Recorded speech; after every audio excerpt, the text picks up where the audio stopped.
The quest for an NBA championship began with 2 games in the Boston Garden. It was all Celtics. They led by 2 games when the series moved down to Phoenix. The Suns turned red hot behind Rookie of the Year Alvan Adams and Paul Westphal. It was tied, 2 victories apiece. It was then back to the Boston Garden, Game 5 on a Friday night. No one who watched it will ever forget it. They'll have it out on the side. 14 fouls against Boston, 3 against Phoenix. Westphal turnaround.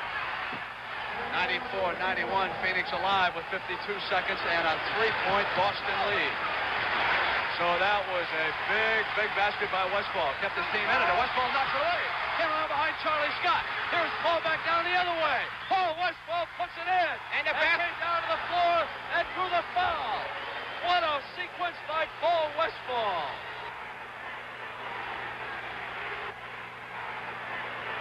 Gar Heard standing right in front of me here at the table. Jimmy Yard is on him. Won't start till it's touched. And Cowens is out there, and we've got overtime in the Boston Garden. 107, 106 in 30 seconds. Celtics ahead by a point in this second overtime. JoJo White on the drive. Put it down at 3 points at 19. Phoenix will have to call a timeout. This will be their second timeout, their final one here in the second overtime. Ball is over on this side. Garfield Heard reminded the referee. Crowd chanting defense. Lumpkin, Westphal, and Van Arsdale on the floor. Van Arsdale with a quick shot. It's a 1-point game again. Just what Rick predicted. Westphal to the corner. Back to Van Arsdale. Perry in the air. Won't go. Havlicek. Perry again. Perry with a jump shot. Put it down. Phoenix has gone ahead. We've got 5 seconds. I don't believe it. I don't believe what I just saw down here. Final 5 seconds. Everybody on their feet here in the Boston Garden. And everybody will be looking for JoJo White. You can bet on that. Let's see if they try and pull a little switch here and maybe go with Havlicek. But the only 2 good shooters right now, because Nelson's taking out of bounds, are White and Havlicek. Cowens, remember, is fouled out. So is Scott. Here come the Celtics. Clock will start when it's touched. Havlicek touches it. It begins. 3 seconds. Hondo off the glass. He's got it with a second. John Havlicek won it. It's over. No, there's 2 seconds to go. The Boston Celtics, but the clock should have run out. Or did it have to? There are 2 Everybody's on seconds the to go in floor. this basketball game, Brett. The ball went in with 2 seconds to go, and the clock has to stop on a made basket. The Phoenix Suns will get the ball with 2 seconds to go. This game is not over. Richie Powers is in a fight with a fan right here in front. Referee Richie Powers was assaulted by a fan. They pulled the 4 off. Now the final second of play here in the Boston Garden. Won't start until it's touched. They'll have to throw it up. Gar Heard turnaround shot in the air. It's good. It's tied again. I don't believe it. Garfield Heard at the buzzer. Threw one in outside. We've got a 3rd overtime in a Boston Garden. I believe John McLeod's going to use one of his 2 timeouts. He is, but they see him. He wants it. They don't see him. Garfield Heard, top shot. In and out. Battle is Nelson. John McLeod wanted timeout and couldn't get it. 120, 118, and 120 to go. The Celtics can go up by 4. Here's Havlicek inside. McDonald. 2 big field goals for Glenn McDonald. It's 122, 118. Now they'll get the timeout. JoJo White is so tired. He is backcourt at the 3-quarter line. They're half-court sitting down. He is, look at him sitting there. He is so tired. He has played some basketball game. And he's 17 seconds. Sobers has got Westphal open. It's 2 points again at 12 seconds. Here is Glenn McDonald. 2-point basketball game. Nelson gives it to Ard. Westfall's got a hand on it. Ard goes back. 5 seconds. White, 4, 3, 2, 1. It's going to be all over. And look at the fans here in the Boston Garden. And the beat goes on. Game 6 from Phoenix, Arizona. And are they ready? On their feet down here with their Suns trailing 3 games to 2. Good afternoon, everybody. I'm Brett Musburger, along with Rick Barry, Mindy Rudolph, and Sonny Hill. And I sure wish I could promise you another game like we had on Friday night. but I'm not so sure that there will ever be another basketball game like the one we witnessed in the Boston Garden. But we have had athletes on these two teams play 63 minutes, 2 of them over 60. How do they feel for today's 6th game? Well, Mindy Rudolph and Sonny Hill are going to be finding out from JoJo White and Garfield Heard as this incredible NBA Championship Series continues on CBS in just a moment.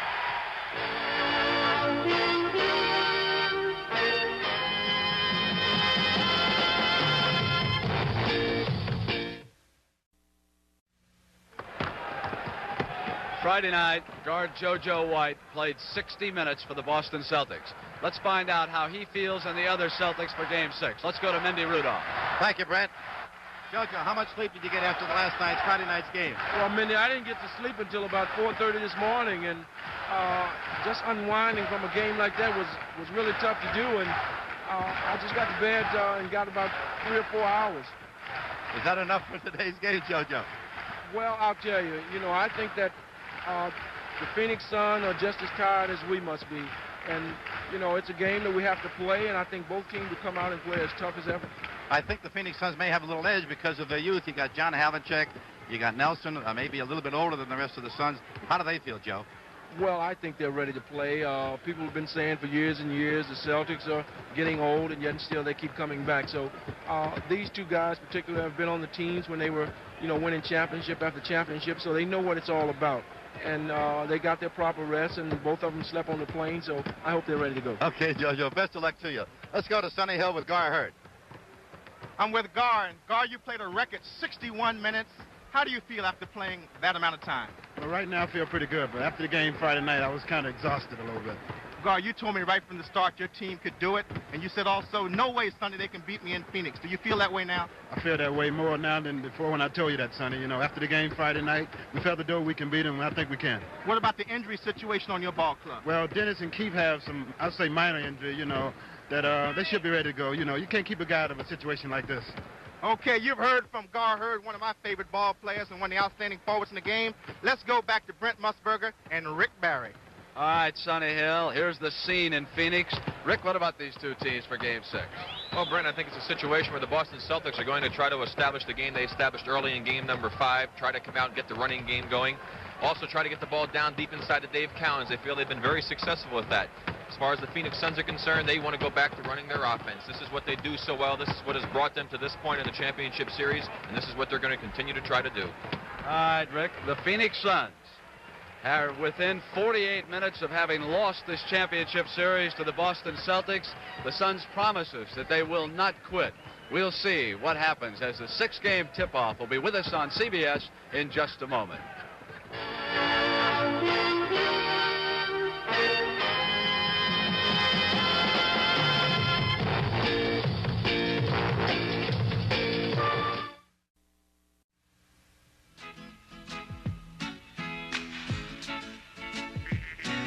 Give it all you got, take your very best shot, and may the best team win. The time is now, the name of the game is action. They're on the floor and they're ready to score, so let the game begin. And let's see how the ball's gonna bounce today. Welcome to NBA, come on and join the rest of the crowd. There's another classical bounce from your way. You'll see the best in basketball. Today's NBA championship game is sponsored by the Miller Brewing Company, brewers of Miller High Life. If you've got the time, we've got the beer. Basketball on CBS. When you watch the NBA. From the Veterans Memorial Coliseum, it's Game 6 of the NBA championship. The Phoenix Suns against the Boston Celtics. And I don't have to tell you which team is now being introduced to the crowd. The starting lineups for these two clubs this afternoon will be the same starters that took the floor in the Boston Garden. Let's run through them. For Phoenix, it'll be Curtis Perry. He played 52 minutes. John Havlicek played 58 minutes. At the other forward, Garfield Heard Friday night went 61 minutes. Paul Silas played 44 minutes. At center for these two teams, Alvan Adams played 37 minutes and fouled out. Dave Cowens 55 minutes before fouling out. At the guard spots, Paul Westphal went 42 minutes. JoJo White 60 minutes for the Celtics. The other guard, Ricky Sobers, played 41 minutes, and of course the final starter, Charlie Scott, played 33 minutes. He fouled out for the 5th time in this championship series. The referees for this all-important 6th game are the same two officials who worked Game 1 in the Boston Garden. Jake O'Donnell, number 11, Darrell Gerritsen, number 10, and the alternate, the same alternate we had in the Boston Garden on Friday night, will be Bob Rako. John McLeod and Al Bianchi coaching the Suns. Tommy Heinsohn and John Killalay. Tommy Heinsohn's physical condition, a story. He collapsed after the game Friday night. His blood pressure was extremely high. Dr. Thomas Silva decided to send him home and not a hospital for a complete rest. He has checked him repeatedly over the last 48 hours. He has told him to stay calm, and he can stay out here and run the Celtics. John McLeod and Al Bianchi, who have done such a marvelous job with this Suns team. Jerry Colangelo got them the players. John McLeod got them to the championship, and here we are. Game 6 of a series no one will ever forget. Brent, I don't know how this game can compete with the other one, but they're going to find some way because the Boston Celtics have been able to win that all-important 6th game in the last 2 series. They feel they can do it. The Suns feel they were denied in game number 5, and they have won 19 out of 20, as you pointed out, here at home, and the crowd's ready. Off of JoJo White, battles to regain control, and he does. So the Celts going at the basket on the right-hand side of the screen, and Charlie Scott traveled immediately. He does not argue the call. He gave it up. He calmed down Friday night in the Boston Garden. And even though he fouled out for the 5th straight time, it was a different Charlie Scott. Matchups all important. JoJo White backing off of Westphal. Silas has Adams right now, but Cowens will be there. Havlicek with Curtis Perry. No score. Cowens with the first rebound. The Boston Celtics shooting for their 13th NBA championship in 20 years. And Hondo Havlicek for the Bill Russell era with a miss. And Gar Heard with a rebound. And Ricky Sobers with control down the middle. Sobers makes it 2-0. Game number 6 against the Golden State Warriors, Ricky Sobers did the same thing. He came down and really looked to be offensive minded, scored the first 8 points. A Cowens pick got his man Charlie Scott open. Cowens got Westphal with a fine pick there in the circle area. Tied at 2. Adams gave it off beautifully to Curtis Perry, who lost control as he drove to the basket.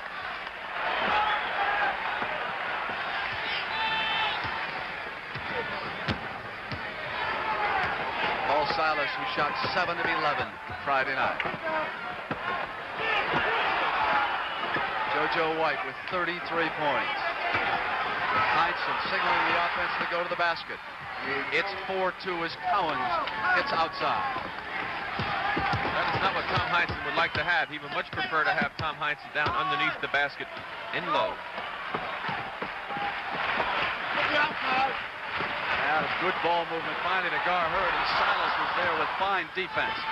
Pass out to Charlie Scott. He's quick to the basket. Back down to Silas, and Curtis Perry fouled Paul Silas. Celtics getting out very quickly on that rebound attempt. Paul Silas bringing it up the floor, hustling down. Charlie Scott with, again, good penetration to the basket, drew the defensive man to him. Passed off to Silas, who was fouled by Curtis Perry. Celtics up by 3 points early. They'll play this one.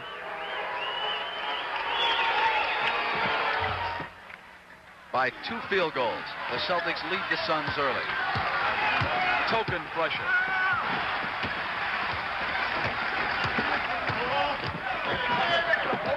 Havlicek over to help out on Adams. They're very aware of the rookie. He fouled out Friday night. Sobers, 2 field goals. Once again, Ricky Sobers looking to be offensive-minded. Havlicek was breaking for the basket, but there was a whistle, so there will be no basket. Offensive foul on Paul Silas. The trailing official, Jake O'Donnell, picked it up immediately. Paul Silas picking up that offensive foul. That was a very gutsy call by Jake O'Donnell. John Havlicek busted free, but it was off the screen with Silas that he got open. An offensive screen. Westphal tied at 6. 9:33 to go in the first quarter for the Coliseum in Phoenix. After having 2 poor games to start the series in Boston, Paul Westphal has really come back strong offensively, Brent. Cowens misses. Adams controls. Phoenix can go ahead.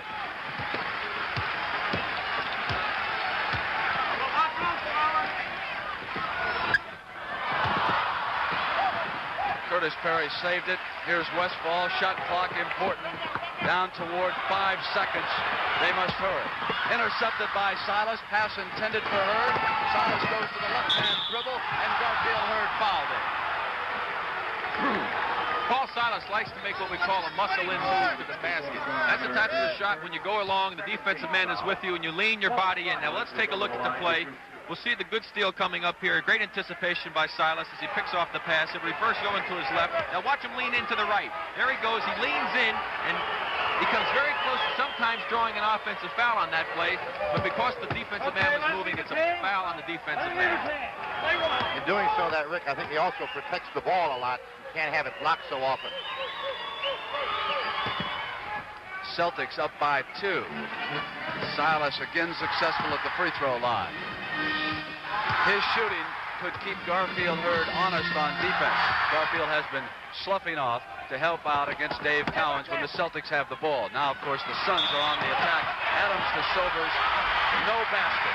The whistle blew before the shot. The foul's on John Havlicek. Garfield Heard came across underneath the basket to the ball. John Havlicek stood in front of him and gave him what you would call a block, as a football player would do, protecting the quarterback, and Darryl Garrettson was right on top of it. 2 fouls against the Suns on the team side and 1 against the Celtics. Jake O'Donnell wants a little more room between Havlicek and Perry. 5 seconds to get it inbound.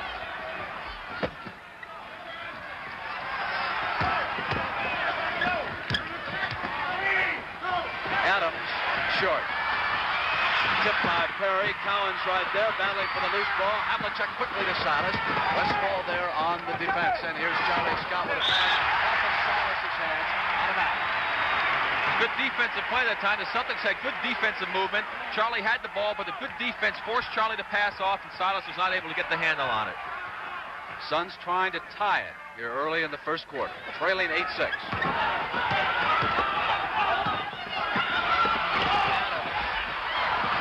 Perry batted it back, and Charlie Scott was there. And you can see the Suns back quickly on defense. JoJo White left alone, but couldn't put it down. And Dave Cowens controls the offensive end. A second chance basket. It's 10-6 Boston. John McLeod is going to take the game's first timeout here early in the first quarter. It has been some of the shooting of Silas, particularly for the free throw line, and the aggressiveness of Cowens that has put the Celtics ahead.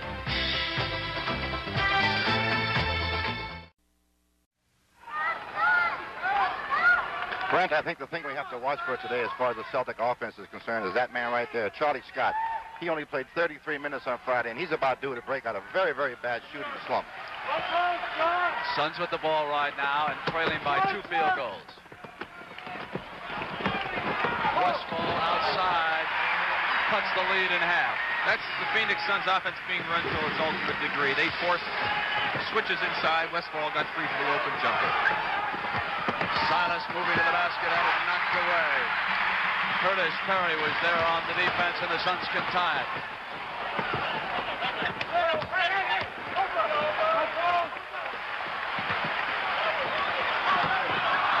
Adams pass out in front of Garfield Heard and out of bounds. And I have seen Garfield Heard look just a touch tired here early. Keep in mind, he played 61 minutes Friday night. He told me he felt fine, no problems, but he was sure sore yesterday morning. Here's Garfield Heard on an errant pass. Again, the Celtics with turnovers. Sobers with body control, battling against Cowens at the offensive end. A hook shot. The rookie put it down. His third field goal. We're tied at 10. That's a great individual move that time by Ricky Sobers. All individual hustle. 6:34 to go. The Celtics trying to win a championship. The Suns trying to stay alive. Sobers with control of the defensive glass.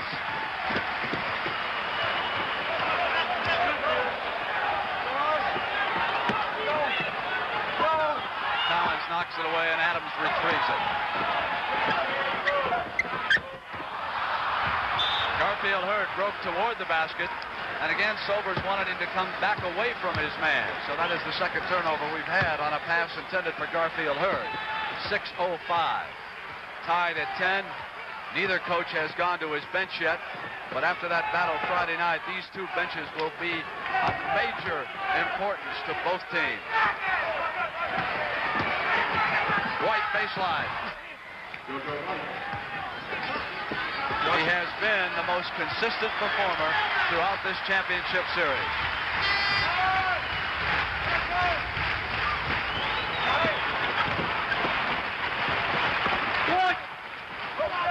Scott out on Alvan Adams. Tight defense. They force a turnover. Crowd wanted a foul call on Charlie.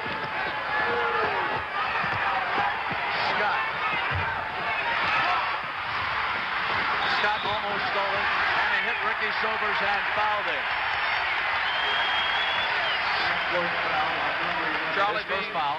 Charlie being aggressive in the backcourt, trying to pick off the steal. He came very close to it. Now let's watch Sobers on his last great move he made. Double clutches, hustles, gets the ball back. Now watch him throw this hook up over Cowens. That's a tough shot right there. And Charlie Scott, as you pointed out, is maintaining his composure a lot better in this ballgame. He had that foul called on him. He didn't say a word, just walked right away. And that's the thing he has to do, because when Charlie gets upset, he seems to make another mistake, as we pointed out before. But he's really under control here this afternoon. Ricky Sobers with 7 points.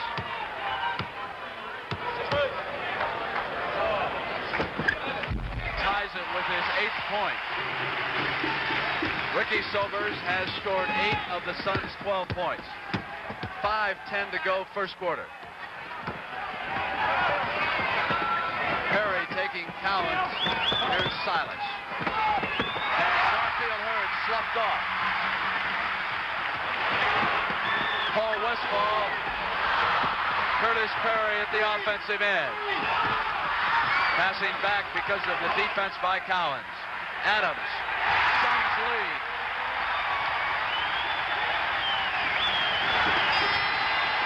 Tommy Heinsohn will take a timeout.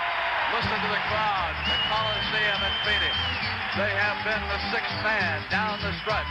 This is an arena where the amazing Suns have won 19 of their last 20 games.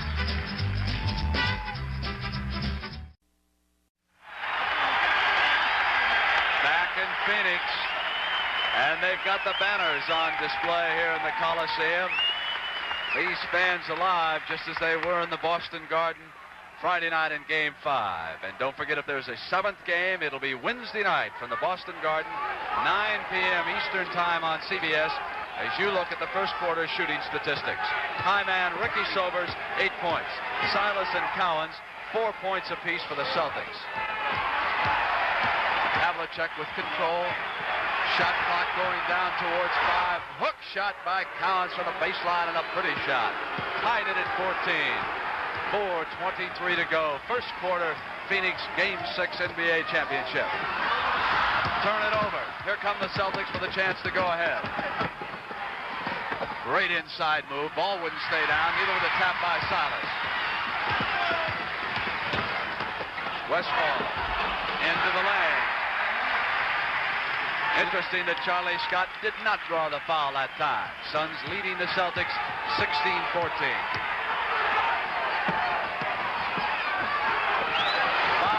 Scott ties it. That's the shot he has not been hitting in the last 3 ball games. And if he gets the range out there, it's going to cause a lot of problems for the Phoenix Suns.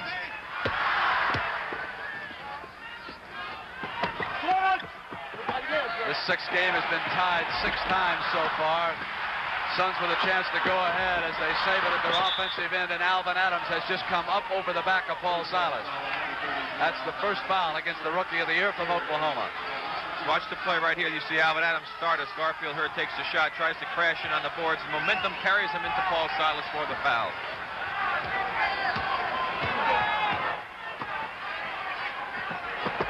Cowens comes out high. And they use a double pick out high for White.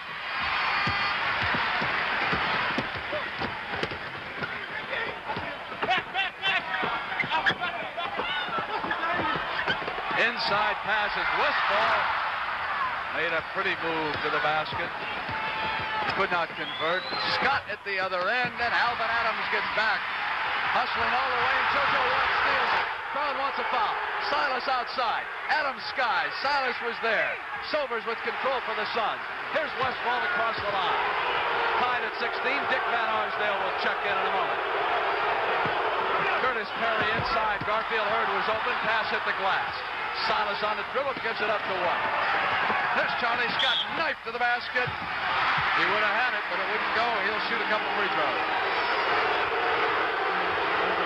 And the governor of Arizona, Raul Castro, in our sellout crowd.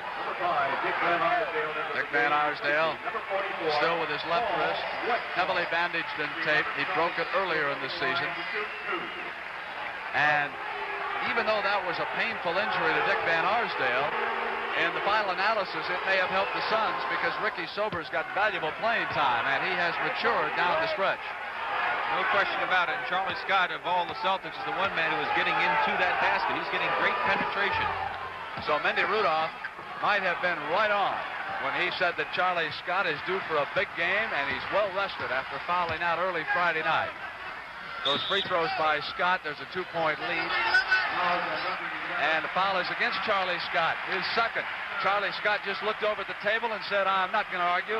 He just raised his hand and looked back down at the floor. Well, what he did was when Ricky Sobers made his move to the basket, he stuck his arm out and tried to impede his progress. Let's take a look at the play. Now watch as Sobers goes. Well, you couldn't see it. Charlie had his hand on before. But we picked it up on replay. Steve Kaversky replaces Scott. Havlicek goes to the backcourt.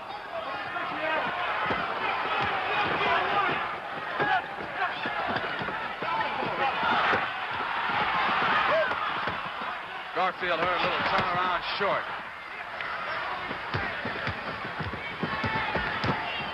Take a close look at Dave Cowens' wrist when he yanks down a rebound. Curtis Perry, outlet to Sobers.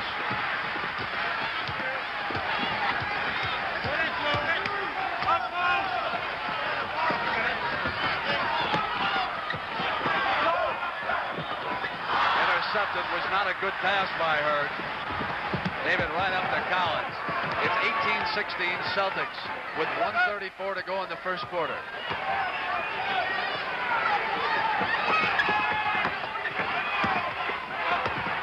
Havlicek weaves inside against three men. Garfield Heard, outlet to Ricky Sobers. Three Celtics are back. Sobers against three. Put-up jump shot. Ties it. And is he off to a start? Yes, he is, and he should be shooting the basketball more frequently. He's got the hot hand, and they're not looking to get the ball to him for a shot. They should try to look for Ricky Sobers a lot more.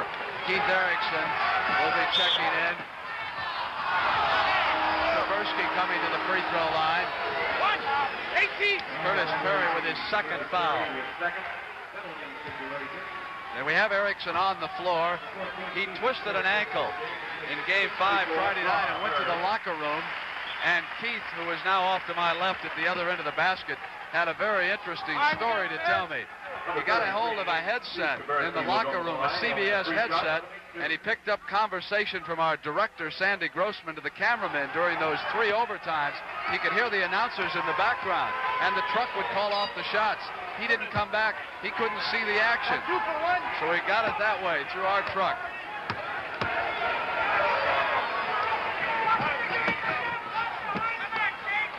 Kaversky putting the Celtics ahead by 2. Inside of a minute to go in the first quarter. Havlicek, Van Arsdale matched up in the backcourt. Adams was fouled by Paul Silas. That's the second foul against Silas. 3, 5.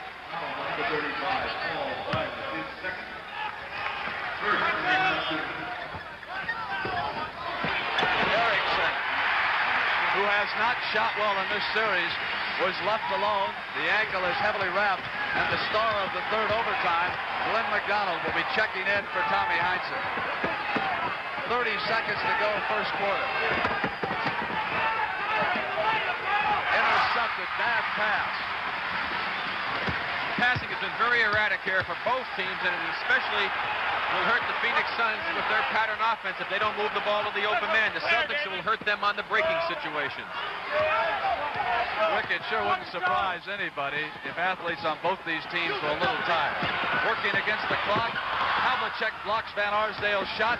JoJo White comes down. He just got a second to throw it up. Silas, no good. The referees had stopped it. So we come to the end of the first quarter. The Boston Celtics, 3 quarters away from a championship. Phoenix Suns, 3 away from staying alive. You'll see the best in basketball when you watch the NBA. When you watch the NBA on CBS.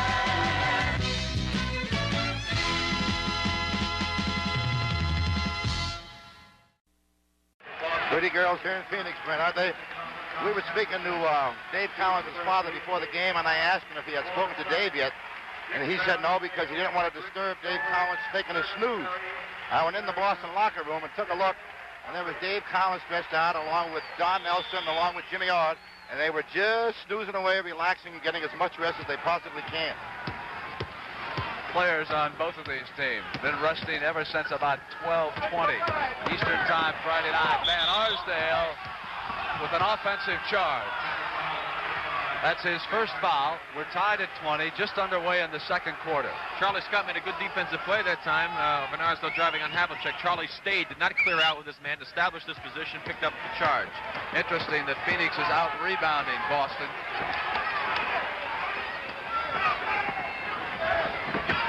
Kaversky and Dennis Autry was checked in as taking Cowens. Glenn McDonald with a miss, and Steve Kaversky controls the offensive board. Curtis Perry disgusted. Scott outside. Now this time Perry's there all alone. Here come the Suns. Ricky Sobers with 10 points in the first quarter. Keith Erickson batted away by Perry, but Hondo was right there. And down on the floor is Erickson. He is hurt. It's 5-on-4. Keith Erickson is hurt again. And I believe that is the same ankle that Joe Prosky is holding on to. And you will probably have to bet that Keith Erickson will not be seen in this ball game or a 7th if indeed the Phoenix Suns are able to win. When you turn an ankle that has already been sprained once before, you are really going to have some problems. It could be ligament trouble now. Rick, when we were in the locker room and Joe Prosky was taping up that ankle of Keith Erickson and he went to bandage it, you could see Keith Erickson grimace. That was a painful ankle even before the game started. He wanted so badly to play, and you could see him going down right there on the replay off the end of the court. Now, one of the pieces of action that we missed was the foul against Dave Cowens. I didn't call that up at the other end because I was looking at Erickson. That is the first foul. Trainer Joe Prosky there with Keith, along with teammate Pat Riley. Darryl Garrettson walking back toward the Celtic end of the floor. Keith walking around, starting back now toward the Suns locker room. Still tied at 20 with 11 minutes to go in the first half. Red Auerbach at halftime. Sonny Hill and Mindy Rudolph will have some highlights, a lot of action. And Sobers took an extra step. Let me tell you, all right. Okay. All right. Oh, my. A lot of sunshine in Phoenix, folks. Woo. All right, here's the Celtics now with the ball. Kaversky outside, off the eye, a little short. Nate Hawthorne played well in spots for John McLeod Friday night with control. Sobers. Dave Cowens. Celtics come back on the boards here in the second quarter. And we've got a foul against Glenn McDonald, who was trying to pick that time. Offense. Glenn McDonald scored 6 points in that third overtime Friday night. Paul Westphal will check in, and Ricky Sobers. Rookie with a hot hand. Goes out, and there's a lot of hot hands applauding him.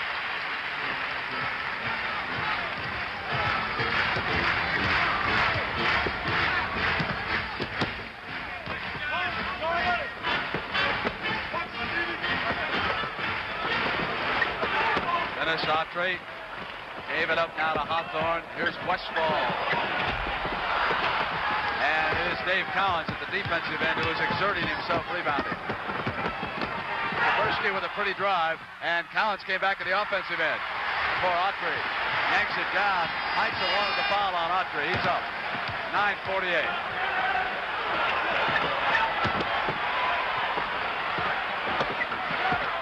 Hawthorne's alone. McDonald comes out. Gar Heard. Heard hit it and drew the foul. Chance for the three-point play. 22-20. Gar Heard down in the area that he loves so well underneath the basket. Let's take a look at it. Here he goes. He'll give a pump fake right there to Kapersky. Jake goes down to calling foul. I didn't see the foul. The reason you didn't see it, Rick, is that the foul was not on the ball and it was not on the arm. It was down below on the hip. Steve Kapersky gave him a pretty good push.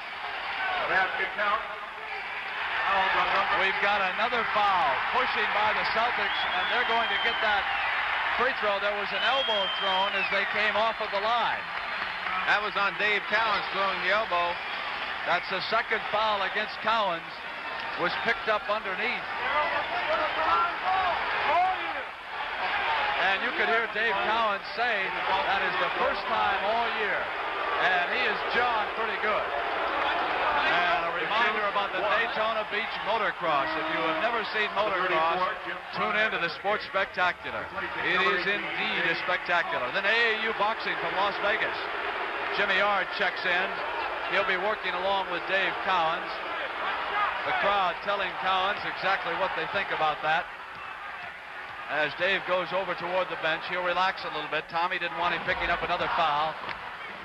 Autry and Ard will square off. Scott on a pull-up jump shot. Scott with control. And it is 23-22. Phoenix leading. 9 minutes and 15 seconds to go. And I want to tell you about Dennis Autry. He has been playing this entire series with a stress fracture in his left foot. It is one of the more painful injuries, as Rick Barry will tell us. He didn't want anybody to know about it, and he has come to play. It is tightly taped. They've got a big piece of padding on the bottom of that foot. He gets a shot prior to a game, and he says, I'm going to play in this series. So a broken bone is not preventing Dennis Autry from playing. Here's Steve Kapersky. We got timeout! Timeout. Foul that time was picked up by Nate Hawthorne, moving underneath Steve Kapersky as he's made his move to the basket.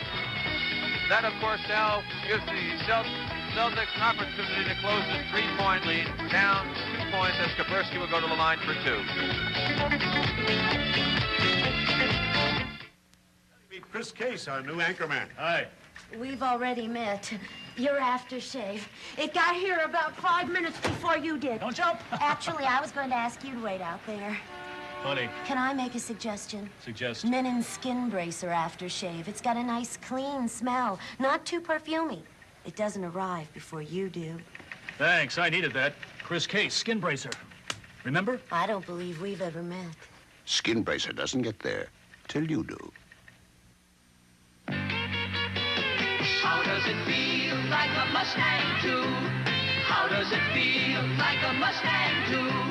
How does it feel like you're some kind of hero? Score Mustang 2, Boredom's hero. Mustang 2s give you rack and pinion steering, 4 on the floor, tachometer, and front disc brakes standard. How many other domestic cars in its class give you all this? 0. See your local Ford dealer. The closer you look, the better we look. Very nice work, Brother Dominic. Thank you. Very nice. Now, I would like 500 more sets. Could you do a big job for me? The Xerox 9200 duplicating system can automatically reduce, duplicate, and assemble countless sets at an incredible 2 pages per second. It's a miracle.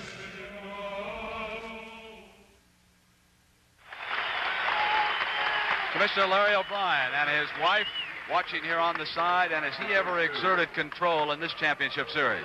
He was here again early this morning warning the Phoenix Suns, who are led by Richard Block and their wife, let's not get the people riled up down in Phoenix or in Boston. Let's just concentrate on this great championship series. And it was the commissioner who told both coaches and officials to get the heads back into basketball. And Steve Kuberski makes both free throws to cut that Sun lead down to 1. It's 25-24. Suns by a point over the Celtics.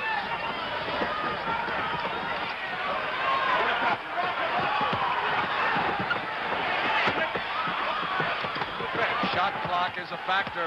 Suns working against it. They get it down inside of 5. Celtics on the steal. Scott is the high point man for the Celts with 10 points. 8:20 to go. Another great defensive play by Charlie Scott coming up with that steal. Good pressure on the Suns by the Celtics, causing a turnover. Suns trying to regain the lead.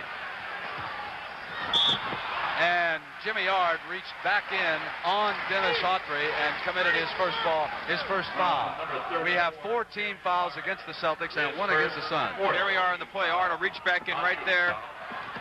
Looked like he might have had the ball. Dick Van Arsdale came up, and offense is the call as he went in the air. Dick Van Arsdale picked up his second foul. Ricky Sobers is off of John McLeod's bench, and Van Arsdale goes out.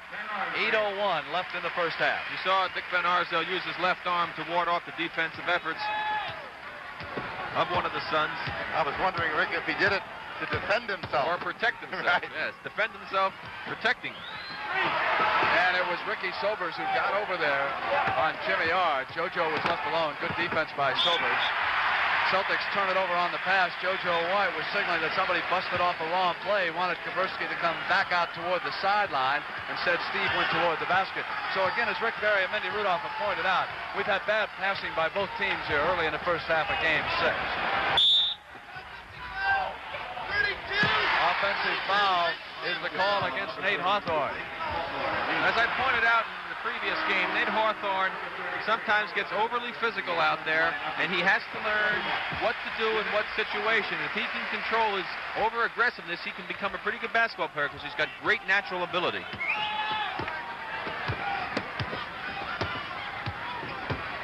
Alvan Adams has checked in, and Dennis Autry is out. Dave Cowens taking a rest. That's why Jimmy Yard has the ball. Hawthorne came out to steal it, touched the ball. They'll have 10 seconds to get off the shot. 7:19 left in the first half. It's 26-25. Boston over Phoenix. The Suns must win. Charlie Scott, bomber range. That's the man I said earlier, Brent, who may carry this Boston offense. And right now he's having his best shooting game of the entire series. 12 points for Scott.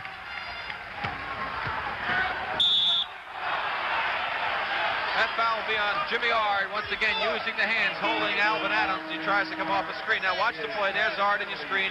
Adams makes a good fake to go back. Jimmy Yard reaching out, using the hands, trying to get by around the screen. Jim Yard has a tendency to do that when he plays defense, and they can't do it when the official's standing right next to you.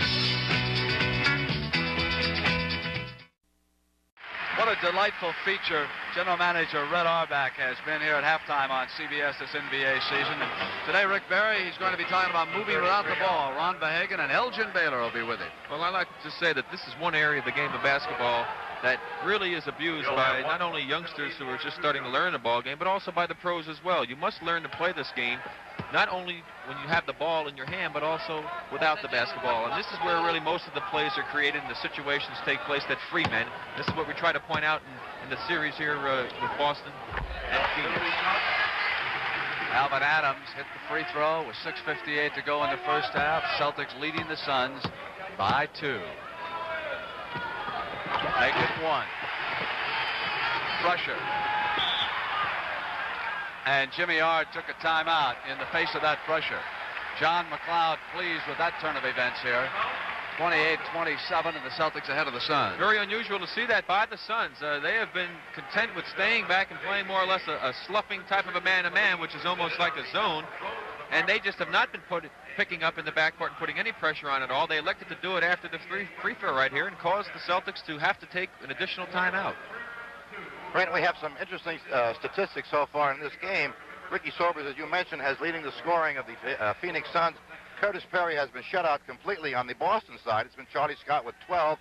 John Havlicek has scored 0, and JoJo White, their most consistent scorer, has only scored 2 points. And we thank you very much down here in Phoenix. Turnovers so far, Boston 9 and Phoenix 14, and those are the resulting points that have been scored. 6 by Boston and 12 by Phoenix. So again, you can see that the Celtics have made a lot of mistakes. And a program reminder, the Kemper Open coming up. Remember who won that a year ago? Ray Floyd, the Masters champion. Weren't you there, Rick? Well, no, I wasn't there, but Ray was my partner. I played in the Pro-Am that Bing Crosby clam bake, and Ray was my partner there. We had a great time, and of course, Ray has really come on strong, won the Masters. Pebble Beach, you tear that course up, big guy? Oh, I tore it up, a lot of divots. They tell me you hit a ball off the tee as long as any guy around. Yeah, they say he can really go to it, but you know what? He has not got the right temperament for golf. Hey, listen, no, wait a second. I don't throw my clubs Oh, to anything you in never golf. convinced me of that. All right, back here in Phoenix. 6 minutes and 58 seconds to go. First half. It's 28-27. Celtics leading the Suns, and Dave Cowens back on the floor for Tommy Heinsohn. Charlie Scott. Sobers back there with him. Paul Silas gave it right back to Charlie. Sobers with him. Scott had the hot hand. Heard with the block, and Dave Cowens cleaned up. It's 30-27, a 3-point Celtic lead over the Suns.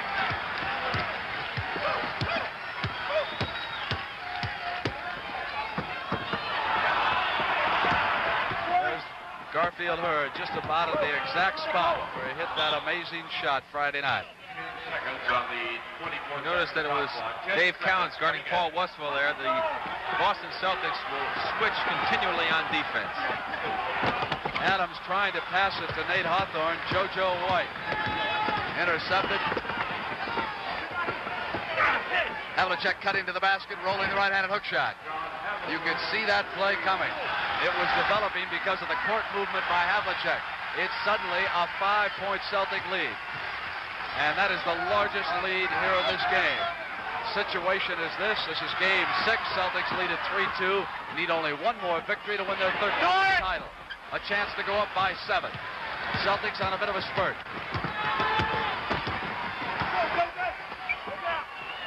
John McLeod will not be afraid to call a timeout. Havlicek. Westphal tapped it. Scott saves it at the Celtic end. Nate Hawthorne racing. Silas. Hawthorne controls. 5:29 to go, first half. Sobers moves inside Scott behind his back end. Charlie Scott is all over the floor. Lead pass a little bit too far ahead over JoJo White. And JoJo White turning around and saying to Charlie immediately, my fault, Charlie. Was not a bad pass. I should have run right under it and caught it. The players are trying to create things out here, but their timing is just a little bit off, and it could be the fact that they have not got a great deal of rest in between ball games, and the fatigue factor could become very, very prevalent in this basketball game. Adams. That side straddle passing style. And it was Charlie Scott who'd come around behind Garfield Heard, slipped in, got the ball out of bounds. They'll have 11 seconds. And it was Ricky Sobers, and he is bitterly complaining that he was fouled. Here's Silas. Westphal came in behind White with that defensive move, passed to Silas, and it was Charlie Scott who dished out that assist. That was super ball movement by the Boston Celtics, and the Phoenix Suns have not scored a field goal in over 4 minutes. And Rick, they trail by 7 as a result of that. Alvan Adams on the turnaround. Havlicek, 4:35, first half. Celtics trying to get that running game going here. Westphal moved outside. White waited. Adams skies. Baseball pass. A little bit over anxious on that pass when he turned around. You got to give Paul Silas a lot of credit on that play, Brent. He saw there was a man back for Phoenix. He didn't even attempt to rebound, and he headed right down court to play some defense, causing the pass to go out of bounds. 4 minutes and 15 seconds. 34-27, Celtics over the Suns. Van Arsdale has replaced Westphal. Scott on Dave Cowens. Came up What a play there by the redhead. 8 straight points for the Celtics, and McLeod will use one of those timeouts and bring the Suns over to the sideline. Take a look at the big guy on this play. Here he is at his aggressive best. Right back up, and it made it 36-27.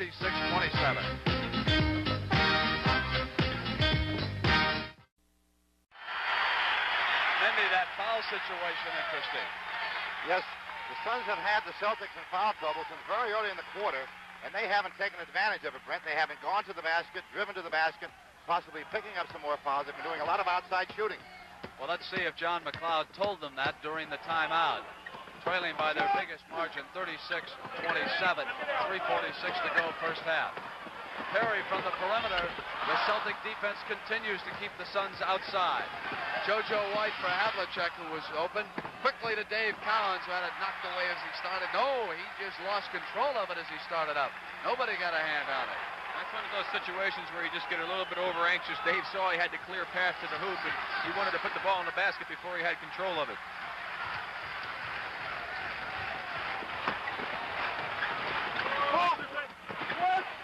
Van Arsdale uses the glass in nice fashion. 36-29. Havlicek assaults the hoop. Adams taps it out, and Garfield Heard gives it to Sobers. Sobers. Paul Silas. They're getting just one shot down there. The Celtics are not letting him control that offensive glass at all. Behind White's back. JoJo with control. Leaves Silas all alone. Curtis Perry out to Van Arsdale. 2:40 to go first half. 36-29. 7-point Celtic lead.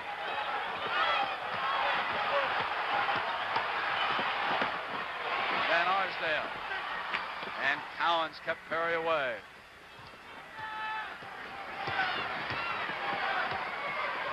Hondo. Cowens, second chance. Didn't want to travel, passed it back, battled for the loose ball. Celtics credit Dave Cowens with a tremendous effort down there. It is Dave Cowens who has kept it down here at this end. Bomber. That's a very difficult shot to be able to make with high consistency, and Charlie has really been taking some long shots. I know he probably feels good because he had the hot hand early. Rick, from what I can see, they're really challenging Paul Silas to take some kind of a shot because Gar Heard is off of him and double-teaming Cowens. 1:50 first half. Gar Heard, Silas was there. Tough defensive pressure. Charlie Scott running extremely well. Here's Hondo, the trailer. And Cowens there with the rookie, and Dave Cowens comes back up. There's a foul as he was battling against Alvan Adams. The big difference in the ball game right now, as we watch this replay coming up, you'll see Cowens hustle, and he gets good inside position on Adams and just keeps him right out. The ball bounces off to him, gives a good fake, gets 2 men in the air, draws the foul against Adams. And there was no foul evidently on the shot. Rick, it was before. It was a loose ball foul, therefore no shot. 2 fouls against Adams. They'll come the other way. Offensive foul against JoJo White as he swung around, peeling his man off, and Cowens arguing. They have called that on Cowens. Right. That's his 3rd foul. That's why he was complaining. We'll take a look at that in a moment on isolation again. That was not White. That's why Cowens was protesting. Perry up over Cowens. 36-31. That could be a very big foul as far as the Celtics are concerned if Dave Cowens has to go to the bench. Paul Westphal will check back in.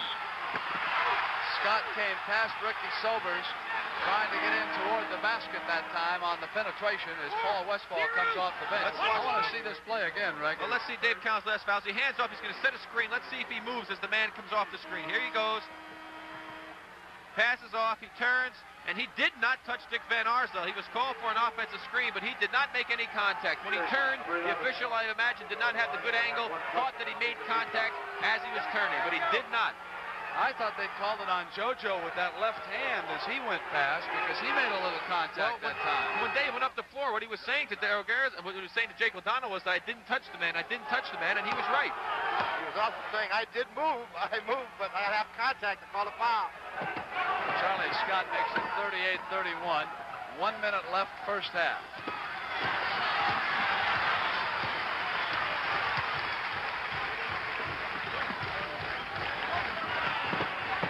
Garfield Heard to Alvan Adams, back to Heard. Hey, that was a pretty pass. That's some pass by Alvan Adams. In fact, he had to make it just perfect because Gar Heard didn't expect it either. Great passing center. The rookie of the year as the Celts come back. It's 38-33. Hundo. And the Suns can pull to within 3 points. The Phoenix Suns will take an 8 count repeatedly, but it's almost impossible down here to get that 10 count on this team. Well, they will now be an opportunity to cut this lead, as you pointed out, down to 3 points, and this is really great for them because they're trailing by 9, and to be able to go in trailing only by 3 at halftime would be a big psychological advantage for them. 13 seconds on the shot clock. Sobers up against the double team. Van Arsdale thought he was fouled. Celts with control. Last shot time. Conversely, if the Celts can score here, it's a great big play for them. Scott off the side. We've got 2 seconds. Garfield Heard, that won't count. It's a 5-point lead as the 2 teams go off the floor here in Game 6 of the NBA Championship. 24 minutes left in regulation time. Will the Celtics wrap it up?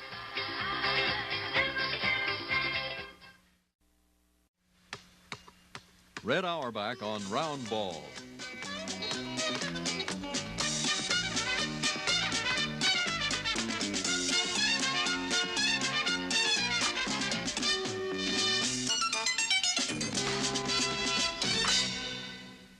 Red Auerbach on Round Ball is sponsored by Consolidated Cigar Corporation, makers of Muriel cigars.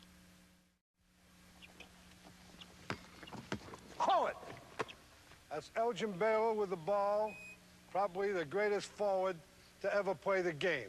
He used to play with the Los Angeles Lakers, now on the coaching staff of the New Orleans Jazz. Guarding him is Ron Behagen, the supreme forward of the New Orleans Jazz. Now, Elgin, you got that ball just where you want it, right? On the court. How did you do that? Well, Red, you know, I try to fake as though I'm just going across the top and sort of use my body to make a little contact, start one way and then spring back the opposite way. Well, actually, you went into him. Rather than trying to elude or evade him, you went into him and bounced back, right? Right. I just try to use my body and not use my arm or hand to push him away so I wouldn't get an offensive foul. Yeah, you know, today, a lot of players do that. But they get caught at it because they use their hand. They get carried away. And they'll go into a player and push him and pop back. He used to do it, and I believe he was the first one to do it. Just to walk over to the man as part of his moving, and the man would be so surprised who's guarding him. Here he's trying to play him close, and the guy gets closer. But then he pops out. Now, here's where he wants the ball. Now, come here, Ron. You're guarding him. Now, you got the ball there. Now, what do you do? Well, then I, try to make my move, Red. Try to work him this way, that, then go to the baseline. You see, he found out, and he knows, from this position as a forward, he can go any way he wants. Now, he went baseline that time. Go the other way and show the move you'd make. Yeah, I started trying to get him this way first, and then start this way, then go to my left. All right, now, this time, I want you to watch this. You stay with him, Ron. I want you to stop and take a jump shot. I want you to jump. Now, if you miss the shot, you know what to do. Watch this. All right, there it is. Hold it. Now, you see what he did? That was a perfect demonstration of the greatness of Elgin Baylor. I don't care how good the man guarding him could jump. He was so quick on his release and had such reaction that before Ron Behagen could come down, Elgin was past him. Even though he went for the shot and followed through, He was past him. Now, Elgin, take him in the pivot. Assuming that he's a smaller guy, here's a guy like Elgin, watch him work from the pivot. See, he turn around, hold it. If a guy's guarding him who's his size, what does he do? He turns around and dares him. Go ahead, make your move. Now, he's by him. See, that's the whole thing. Now, when you are quick as a cat and weigh 230 some odd pounds and you got great body control, you're going to get an awful lot of second efforts. I remember we used to guard him, and we used to say, you're not going to stop Elgin, but by golly, see that he doesn't get that second shot. Now, here's an amazing thing about this man as a forward in the NBA. We knew, although he'll deny it, he never could shoot that well with his left hand. But he didn't have to, because he was so great and get the shot anytime, any way he wanted on the right side and use his whole left area for faking and feigning. So I just want to pay tribute to, in my opinion, the greatest forward that played the game. Turn on the bright lights and turn off the gloom. Great tasting Muriel will light up the room. Light up a Muriel and light up your life. Let in the sunshine wherever you are. Reach for a Muriel, it's one great cigar. Light up a Muriel and light up your life. Red Auerbach on Roundball has been sponsored by Consolidated Cigar Corporation, makers of Muriel cigars.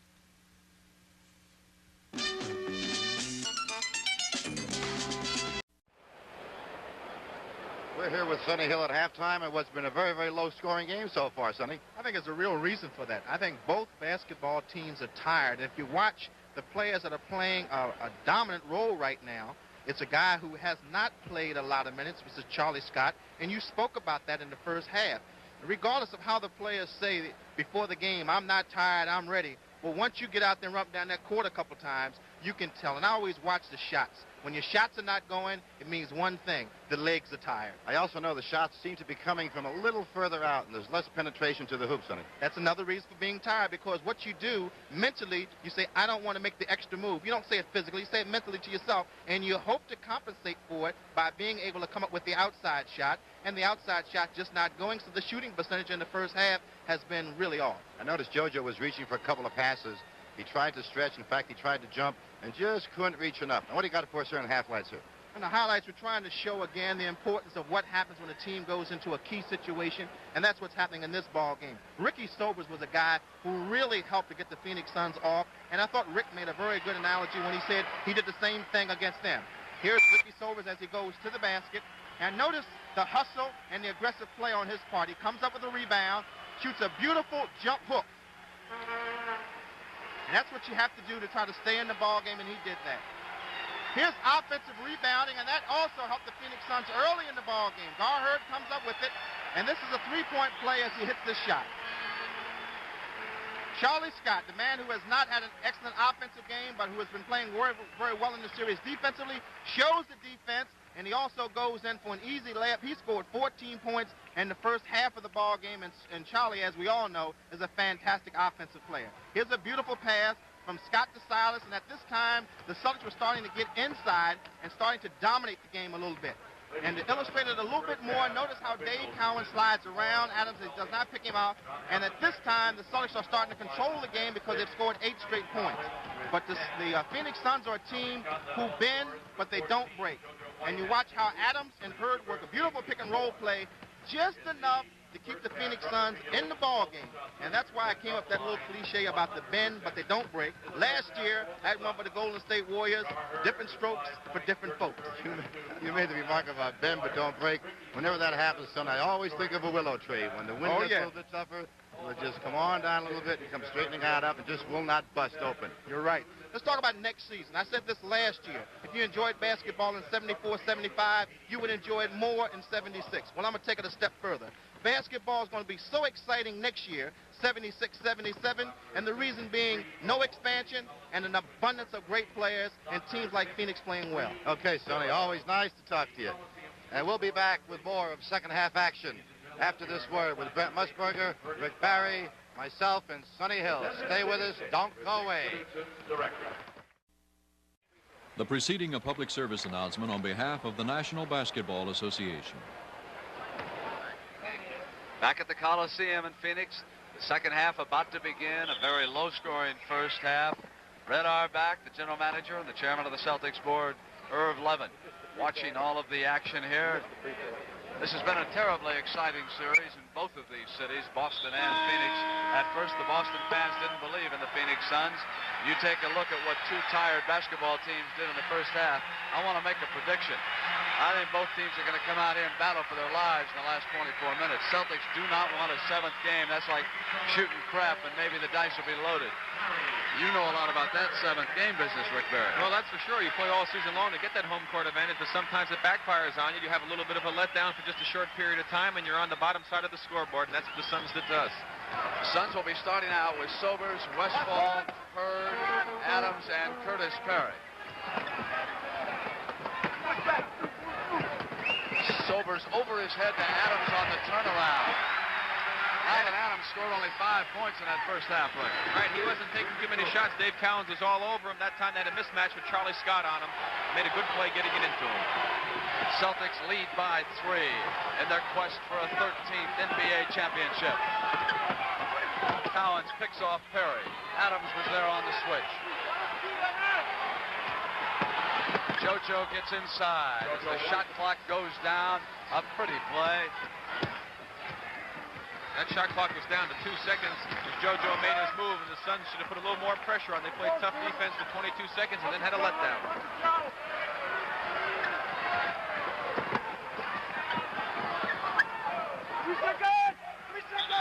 Three seconds.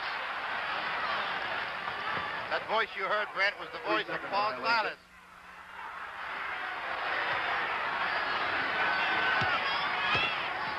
Celtics lead it by 5.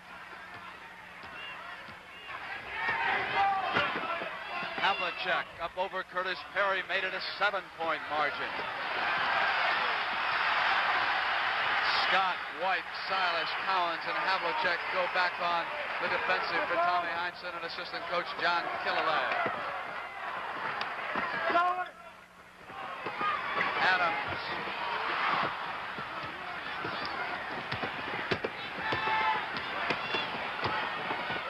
And Perry takes it away from Hondo, and JoJo White rotated back. Good defensive play by Curtis Perry. Shot clock did not recycle. They've got 5 seconds. Havlicek. Here come the Suns, trailing it by 7.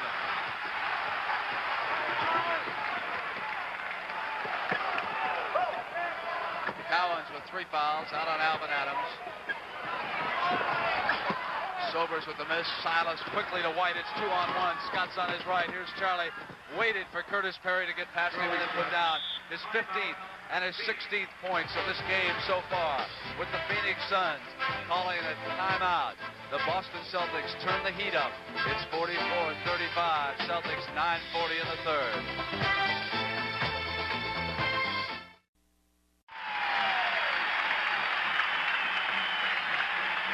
Rick and Mindy, John McLeod and Al Bianchi need someone to give them a little bit of a lift out there. One of those Paul Westphal type sequences that we saw Friday night.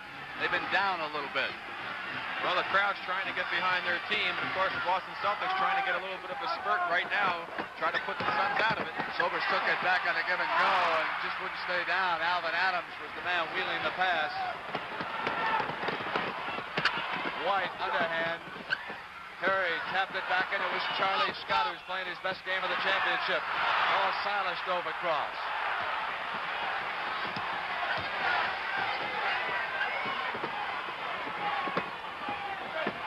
Cowens took it himself. It is an 11-point Boston Celtic lead. Their biggest of this, the 6th game. The last series could have been a very big one for the Boston Celtics. Sobers missing an easy layup, and the Suns giving 3 opportunities to the Celtics to score. Heard came back with a basket. 8:44 left in the third.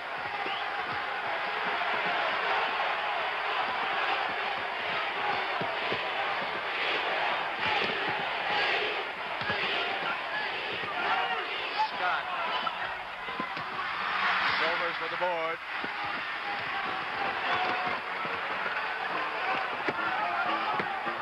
Adams took it up over Silas and cut that lead. It is now 46-39. Celtics by 7. 8 minutes and 10 seconds to go in quarter number 3.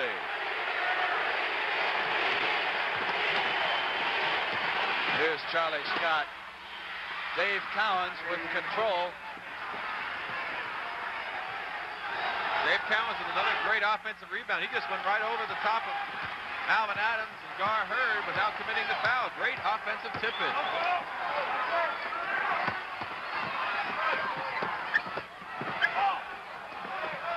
Hook shot. Adams with a miss. Curtis Perry touched the ball. And there's a loose ball. Foul is the call. Here's the last play. Charlie Scott throws the hook shot up. Dave Cowens straight up in the air over his men, tipping it in with the left hand. John Havlicek picking up his second foul as he backed into Curtis Perry in that battle for control.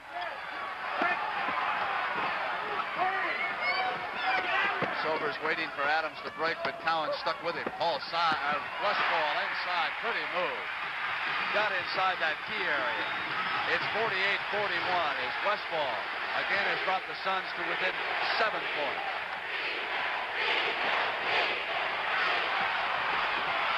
Look at Silas go for that rebound. And there's a loose ball foul. He went with it with too much aggression. That's his third foul. Silas with 3. There's the replay. Here he comes right in. A little bit with the body is what the foul was called. It was not with the arms. His body just carried into Ricky Silvers. Suns with a chance to cut the lead. It's 48-41 and 7 minutes to go in the third. Gar Heard jump shot against Cowens.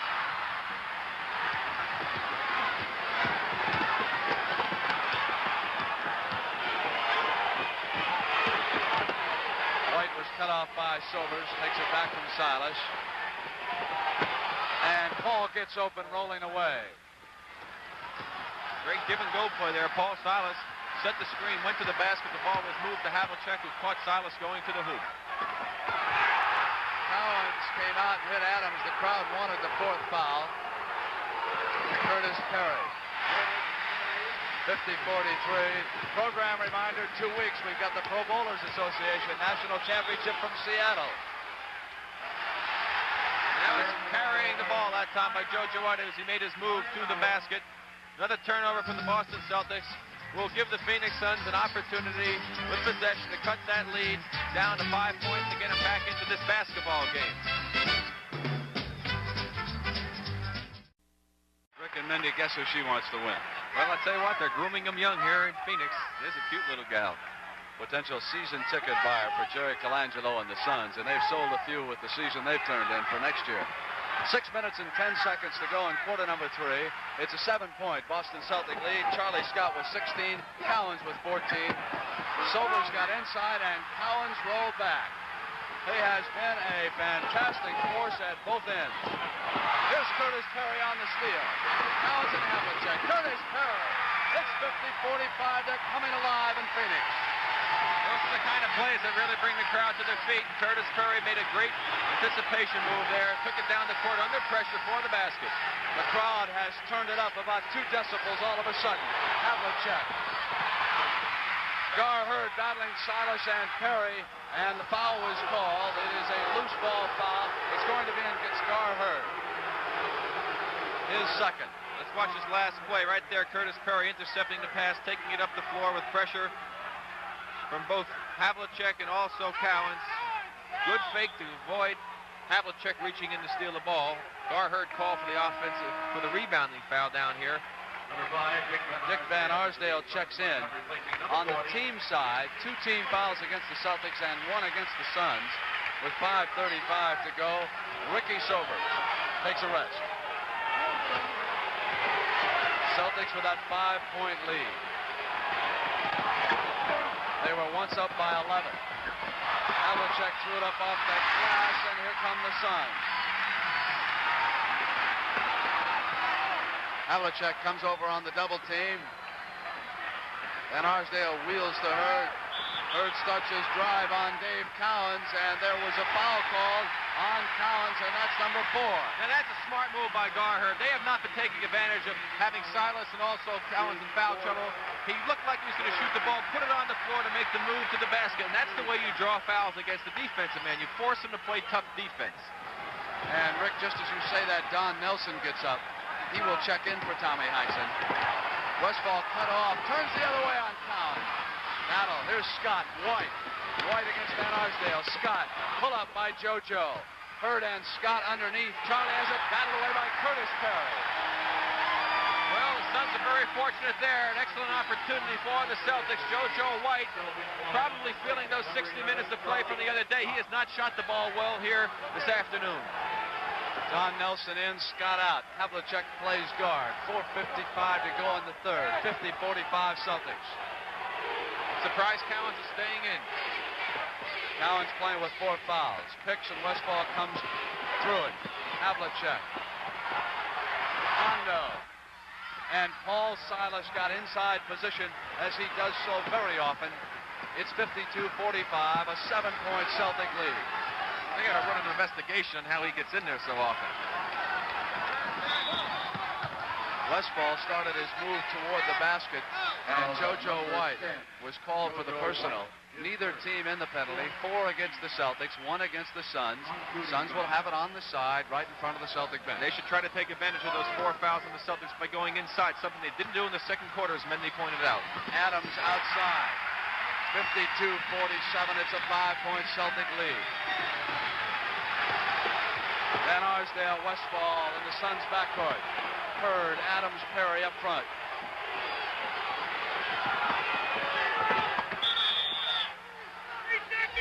Three-second violation. There's Dick Van Arsdale's wife, Barbara. Hi, Barbara. How you doing? And his brother, Tom, is sitting here watching with his wife. Van Arsdale's live in the Phoenix area. Suns trail at 52-47. You can hear the crowd in the background. They will explode if they can put one down here. Westphal. And Tom Heinsohn is going to call timeout for it to regroup his Boston Celtics. They had a commanding 11-point lead. They've let it slip away now. Down to 3 points as the Phoenix Suns will not be denied. No matter what the circumstances, they hang tough, they run their offense, they get back in it. We're looking at Diane Wetzel, the wife of John Wetzel of the Phoenix Suns. Rick, it seems to me that the Boston offense has sort of backed off of their running game and going into a pattern type, which has put them not on the scoreboard. They've got to get a lot more offensive-minded. A foul is going to go against the Celtics. Don Nelson was backing in on that side. That's his first foul, 3:42. And if you want to hear an explosion, wait until the one that's going to erupt in Phoenix if the Suns now pull to within 1 point. Alvan Adams went down. It's going to be another offensive foul, I think, on Don Nelson. He just crashed right into Alvan Adams as he set a screen. That's exactly what it is, and that'll be a bonus situation for the Phoenix Suns. So Don Nelson comes in the ball game, picks up 2 quick fouls.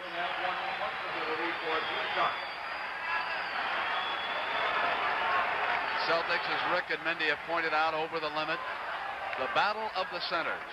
Alvan Adams, one of the future stars of the NBA. Did he ever arrive this season? When you consider he would have been a senior at Oklahoma if he had used up his college eligibility. One of the more mature young men I have ever been around. Nothing ever seems to bother him. He is playing a man who possesses perhaps the most desire of any player in the NBA, Dave Cowens, and he's played him extremely well. Well, I'm sure that there are none who have any greater desire than Dave Cowens. He'll take a backseat to no one.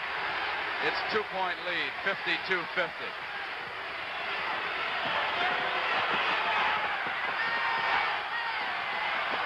Silas back to White.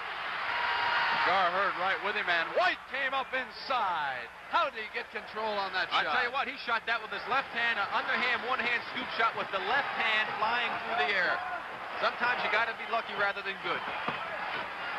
4-point Celtic lead. 2:55 to go in the third, and as Perry cut back inside, the ball was knocked away. That was a good call there. The ball went off of Curtis's face. Here's the shot going to come up by JoJo. Now watch, he gets a lot of pressure here. Fakes, goes underneath, throws it up with the left hand off the board. That's skill for body control. A little luck on the shot. Nelson gave it up and traveled. He took an extra step as he was passing the ball back. His first idea was to shoot it, was cut off. Wanted to pass it back to Havlicek. That's 3 turnovers that Don Nelson has called. 2 fouls. Now the walk.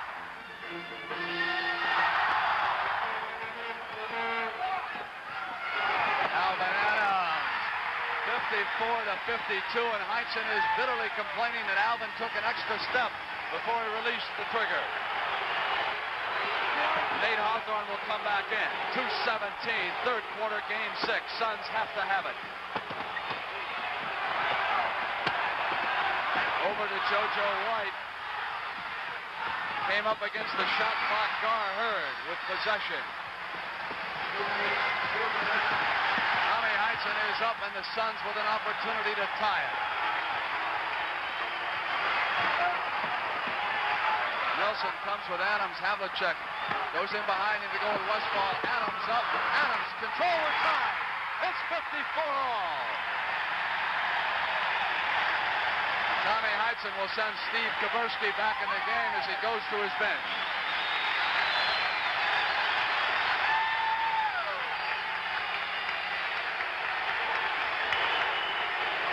Rob to Cowens. Rolling left-handed hook off the iron, and here comes Alvan Adams with the ball on the floor for the Suns. Phoenix can go ahead. Dick Van Arsdale comes up. Cowens out. Off iron. Silas took it down. Alvan Adams was trying to regain control. Celtics right back on, and Paul Westphal and JoJo White came together. And it's all against Westphal, his second foul.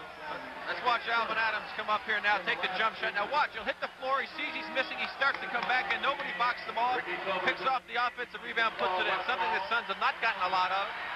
And when you give those second opportunities, you said it all series long, those are the type of opportunities that in the long run can really cause problems for you. You just can't give second and third shots. Don Nelson and Alvan Adams both are out of the game. Dennis Autry will take Cowens right now, trying to cut off the passing lane. White with control, came back up with a shot. Celtics up 56-54, inside of a minute to go in quarter number 3. So JoJo White, who has not scored a lot of points, come up with 2 big baskets for the Celtics in this Suns surge. Perry to Van Arsdale, and Charlie Scott will come back in. Sobers, 56 all, 34 seconds left in quarter number 3.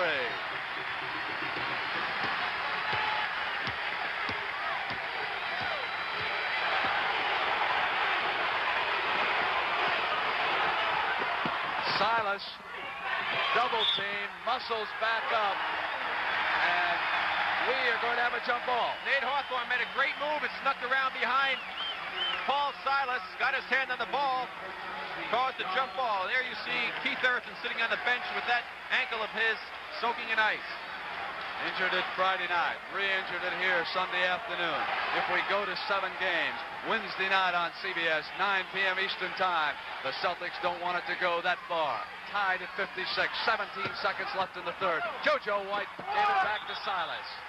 3-second violation. That's a great call that time by Darryl Garrett. And Steve Kaversky was in the middle of the lane, and when JoJo did not shoot that basketball, he was not able to get out of the lane. Not only was he in the lane, but Autry wouldn't let him out. Autry would not let him run out of there. The Suns with a chance to go ahead. Last 5 seconds, and JoJo White came out on Ricky Sobers. Loose ball foul against Sobers, who picked it up that time.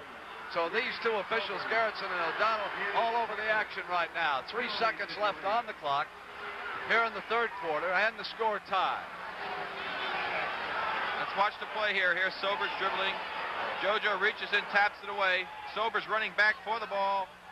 uses the left hand to keep JoJo away from it. It's called for the foul. He'll have 1 plus a penalty for 2 shots.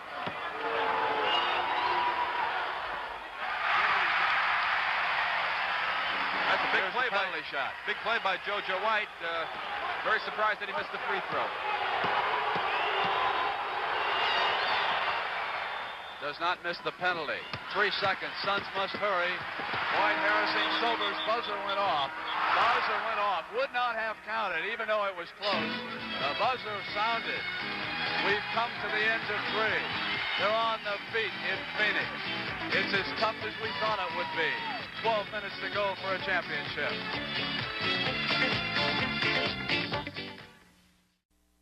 There are a couple of Celtic rooters. See them sitting down right there, maybe 2 of a handful here. Janet and Jill Levitt, the daughters of Irv and Michelle Levitt, chairman of the board of the Boston Celtics. And their Celtics are within 12 minutes of a 13th NBA championship. 57-56. Mindy Rudolph just reminded me what Angel Cordero said after the Belmont yesterday. Get me to the 8th pole and I'll take you home. The Celtics are at the 8th pole, and Charlie Scott is trying to take them home right now. It is 59-56, 11 minutes and 45 seconds to go. Rebounds have turned around. Suns led early in this contest.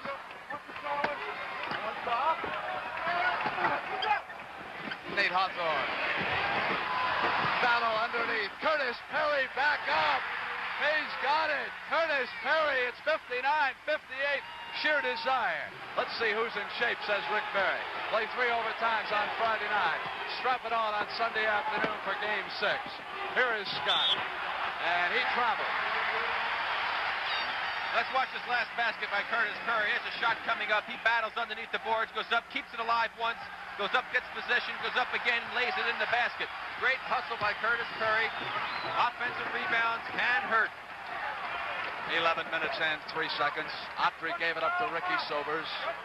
Suns trailing it by just a point. Sobers for the lead. Won't go. Autry tried to save it, but banged it back to Charlie Scott. Here come the men in green.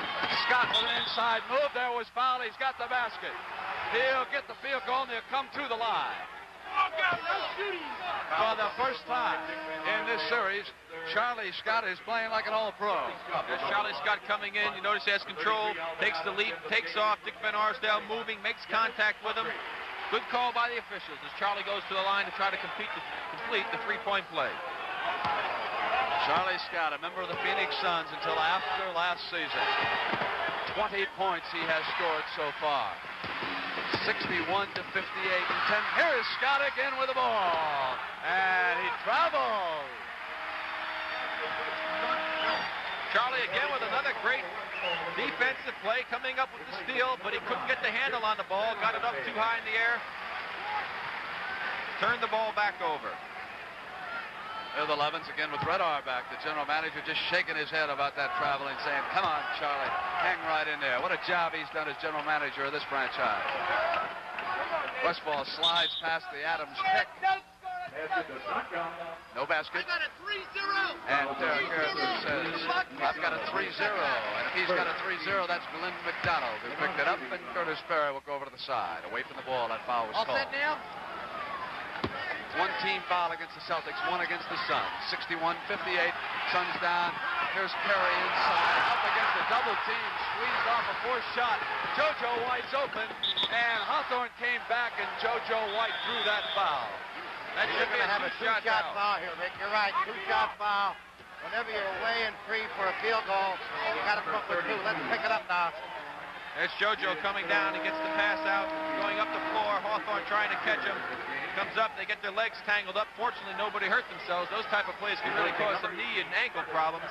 But it'll be a two-shot foul. He was ahead of the field and had an easy layup. This crowd was screaming before, Brent. They felt that Curtis Perry was fouled by Dave Cowens as he made that pump fake in the middle. 62-58, 4 points, Celtics, 10-26, fourth quarter. Celtics lead series 3-2. Celtics have missed 2 free throws now, and those are the type that can hurt down there the stretch. Free throw shooting so important in pro basketball. Gar Heard, double team, deep in the corner. Alvan Adams drew the foul on David Cowens, number 5. I am surprised, Brent, that Dave Cowens would make a foul like that. The smart player that he is. Here's the play coming now. Adams comes to the side. He'll get into the picture. Now look at Dave just try to go up for the block, and he just carries himself right into him with the body. And I'm just surprised. That's a difficult shot. He's 22 feet from the basket from the corner. No way he was going to get to the ball. Very tough foul for the Boston Celtics. Havlicek back in for Tommy Heinsohn. Grant, Tommy Heinsohn's taking a gamble right now. Yes, sir. Leaving Cowens in the ball game with 5 fouls, and we all know he doesn't let up no matter how many fouls he has on him. He knows only one way to play basketball. And the Phoenix Suns come right back and miss a free throw also. 62-58 Celtics. 10:09. Cowens playing with 5 fouls. Adams cuts the lead of the Celtics to 3 as they come back. Let's set the Celtic lineup. Scott, Havlicek, Silas, McDonald, and Cowens. So John is a guard in this alignment.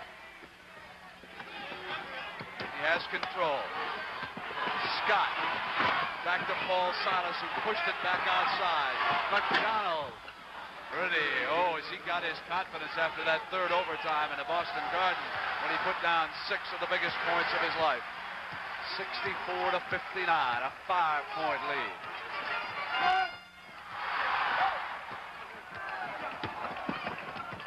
And there was a foul on Hawthorne. McDonald jumped out. 3 fouls against Glenn. 3-0 over him. Also 3 team fouls on the Boston Celtics. And 2 Rick against the Suns. Inside pass to Sobers, who was dueling Scott. He's got it. He'll come to the line. Charlie Scott fouled Ricky Sobers as he came up with that shot. And for Charlie Scott. Here's the play again coming up. Alvan Adams. You see Sobers make a great cut. He faked to the right, got Charlie to look the wrong way. Charlie was a step late, picks up the foul. And that's the way the Phoenix Suns like to run their offense. 3 fouls against Charlie Scott. Here's another player that would have been a senior in college.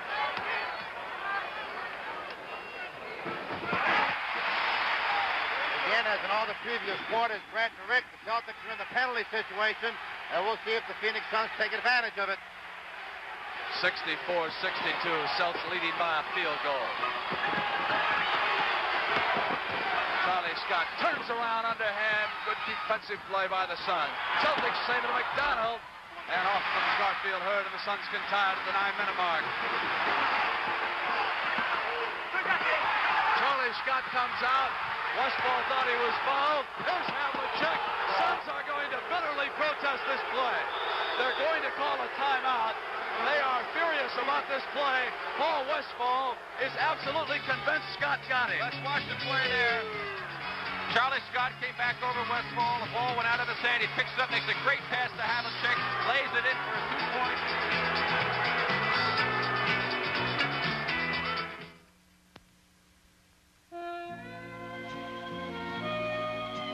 I started drinking light beer from Miller a couple of years ago. I started drinking it because I heard it was less filling. But you know something? I kept on drinking because it tastes so great. Now, I don't care what you guys like about it, as long as you like it. Hello, Mickey. Got a light? Sure, doll. What's a nice girl like you doing in a commercial like this? Light beer from Miller. Everything you always wanted in a beer, and less.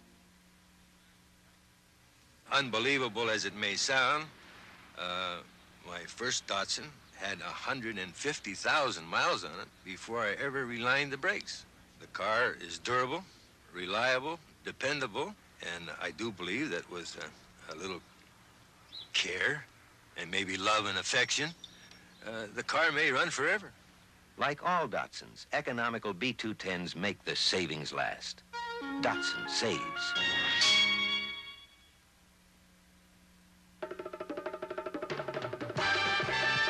Next Saturday at 4 p.m. Eastern, CBS Sports Spectacular will present an exciting show featuring the Daytona Motocross from the Daytona International Speedway, where the most celebrated field of motocross riders will compete.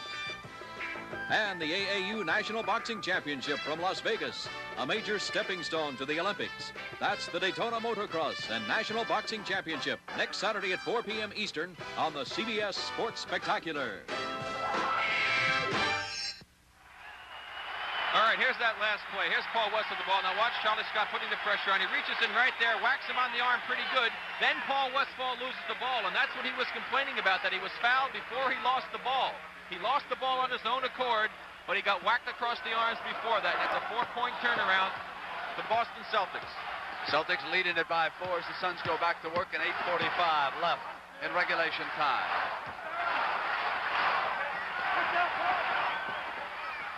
Bounces away from Heard, and Adams retrieves it. The shot clock goes down toward 5 seconds. They'll have to come alive here quickly. Sobers on the dribble, 4 seconds, 3 seconds. Adams up with a shot. It's a 2-point lead. Another tough shot under pressure. The young rookie just doesn't seem to be affected by it. Curtis Perry will check back in for John McLeod.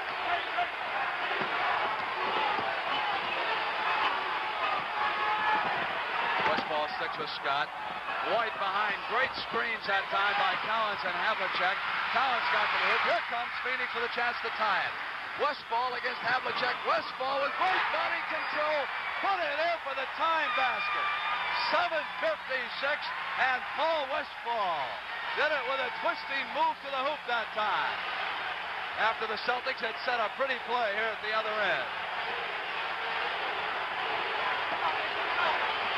Sobers watching White. They cleared out. They're going to set a double screen. Now they break it off again. Now they go one-on-one. It's JoJo White. Short. Adams got a hand. Here come the Suns. They can take the lead.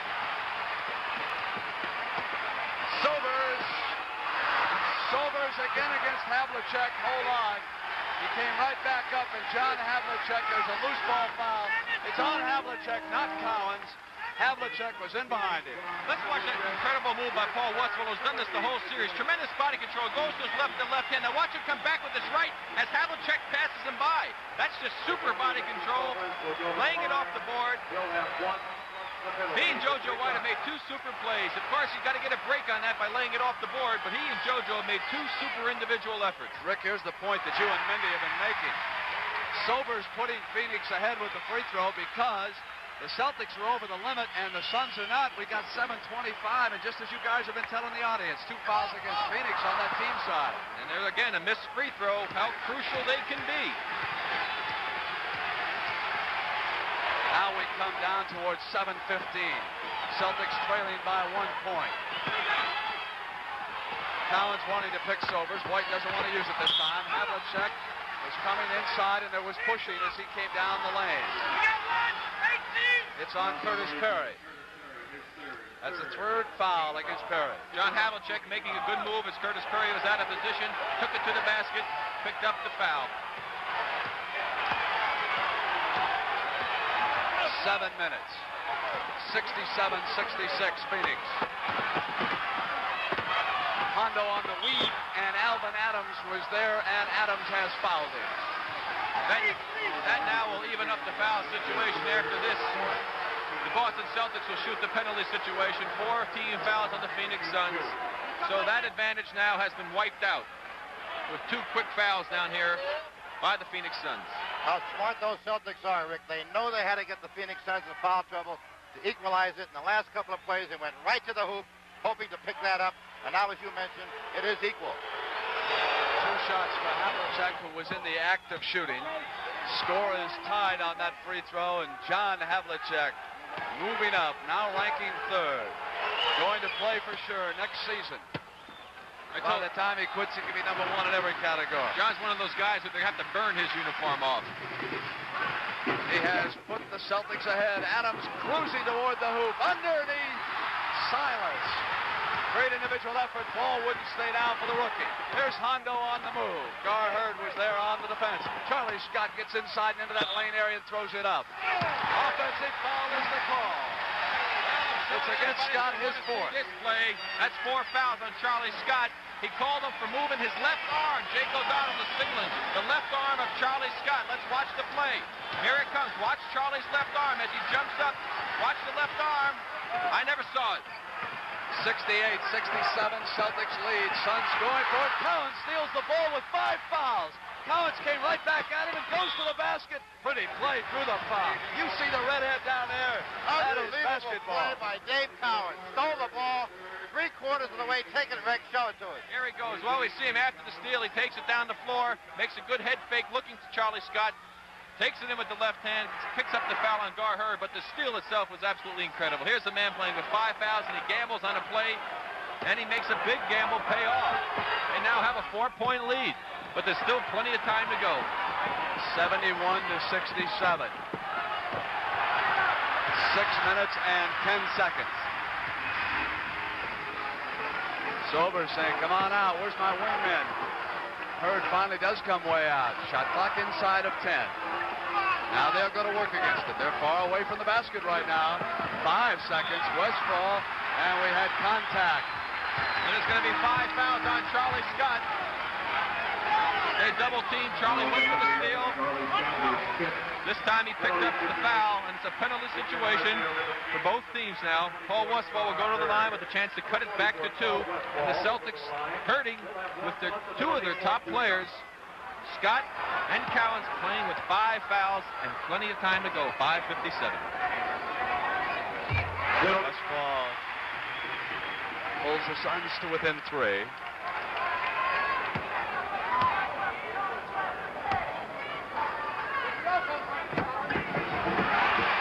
That lead in half. So here come Charlie Scott and Dave Cowens, Paul Silas, JoJo White, and John Havlicek. They're against Paul Westphal, Alvan Adams, Ricky Sobers, Curtis Perry, and Dick Van Arsdale, who's checked in. Gar Heard over on John McLeod's bench. Offensive foul. Now John Havlicek, as Paul Westphal got great position as John made his cut through the basket and ran over him. And you see John is not arguing the play. Well, he did a little bit there as we cut away. John McLeod's wife biting her fingernails as the clock comes down to 5:35. Her team behind, 71-69. 4 fouls on Havlicek. Pass out of bounds on the turnover. They were trying to lob it into Alvan Adams. We've seen that play work successfully a couple of times, but not there. As Alvan Adams made his cut to the basket, he slipped a little bit, and he didn't have control of himself, and he was only standing about 4 feet high off the ground. He couldn't reach the ball. 5 minutes and 20 seconds for a championship. Boston leading Phoenix 71-69. If they hold on, it'll be their 13th title. Cowens, it's a 4-point lead. He was wide open. Great play by the Boston Celtics. Alvan Adams was fronting Dave Cowens. He held him off. They reversed the ball and hit him rolling to the hoop. Super play. Adams and Cowens right there with those 5 fouls. He is going eyeball to eyeball against the rookie, even though he's playing with 5 fouls. Picked up the 5th one at 10:09. Gar Heard will come back for John McLeod.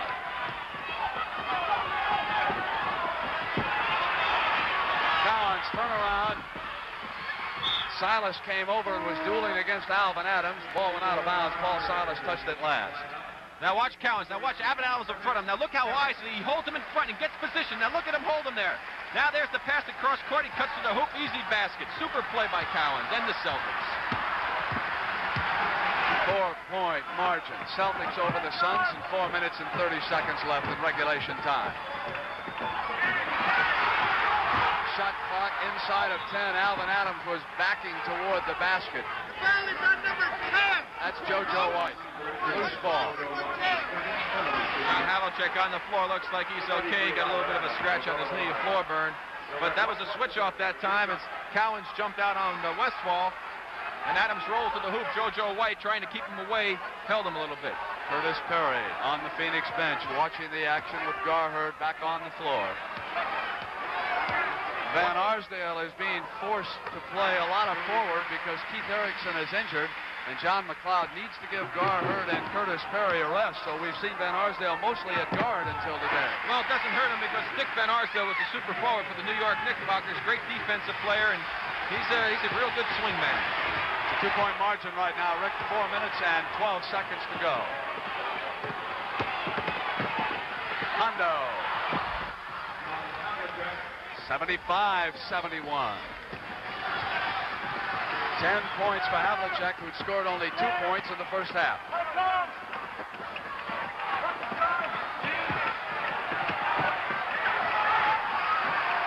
Shot clock inside at 10. Westphal throws one. Not a good play under that circumstance. Here comes Charlie Scott.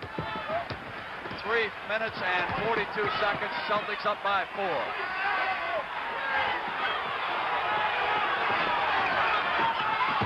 Cowens got away from Adams on a pretty roll. He just hooked right around him. Timeout has been called by the Phoenix Suns. They'll go over towards their huddle. They have come face to face with the Celtics. 3:29 as you look at Cowens on that great move against Adams.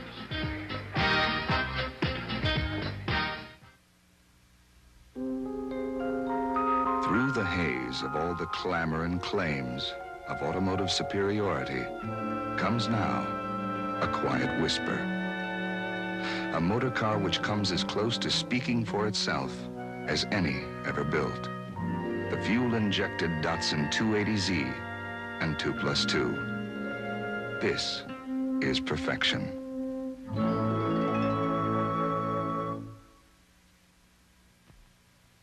This is a commercial for Goodrich Radial Tires. What do I know about tires? I'm a woman. I know about charge cards. Look at that. It's a perfect fit. The point is, most people don't know about tires. Did you know that tires wear out unevenly and quickly if your wheels are out of alignment? Even Goodrich Radials. That can cost you more than money. What we don't know about tires can hurt us. So it's a good thing someone is telling us. Thank you, Goodrich. As a mother, I say thank you. Selling great tires isn't enough. B.F. Goodrich, the other guys.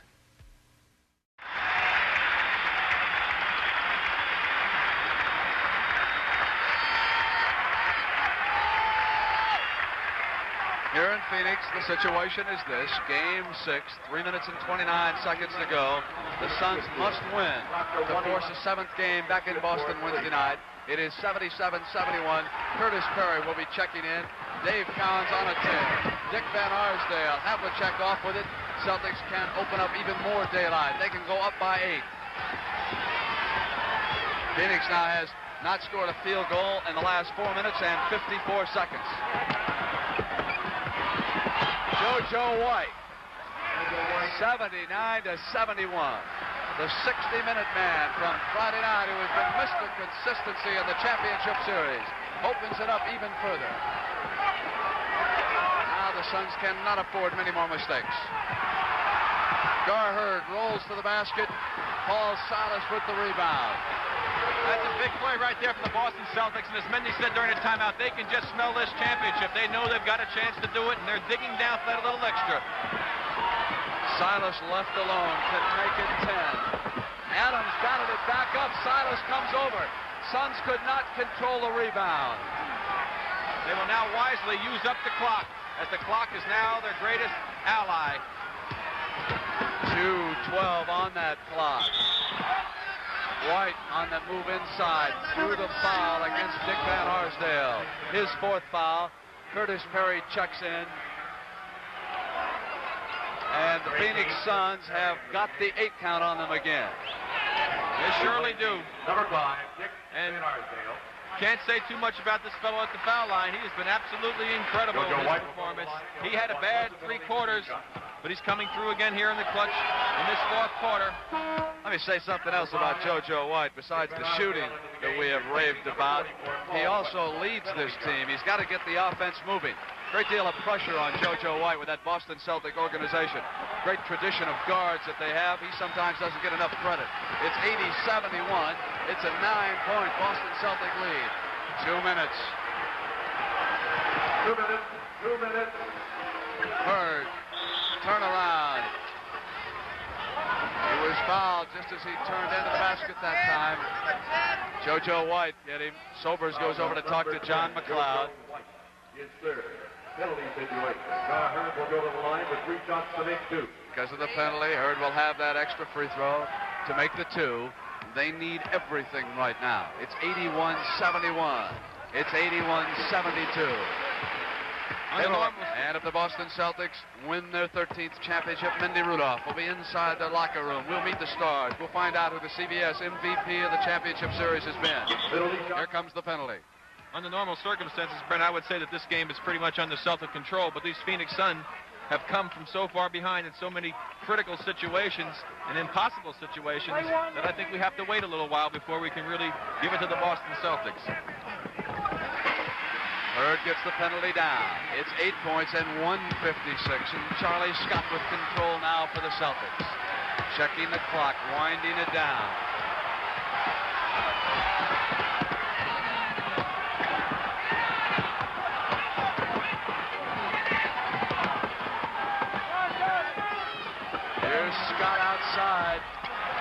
He loved to hit that one here. 83-73 and 22 points for Charlie Scott. He has not fouled out for the first time so far. Sobers. Cowens with all that muscle and desire coming up after that third overtime on Friday night. Dave Cowens came in here and he's played himself a whale of a basketball game. 55 minutes he turned in the Boston Garden. You would think he hadn't played in a week. Charlie Scott, pull-up jump shot. And here come the Suns with a minute 5. It's 83-73. Outside. Heard was left all alone. It's 8 points in a minute. It's 83-75.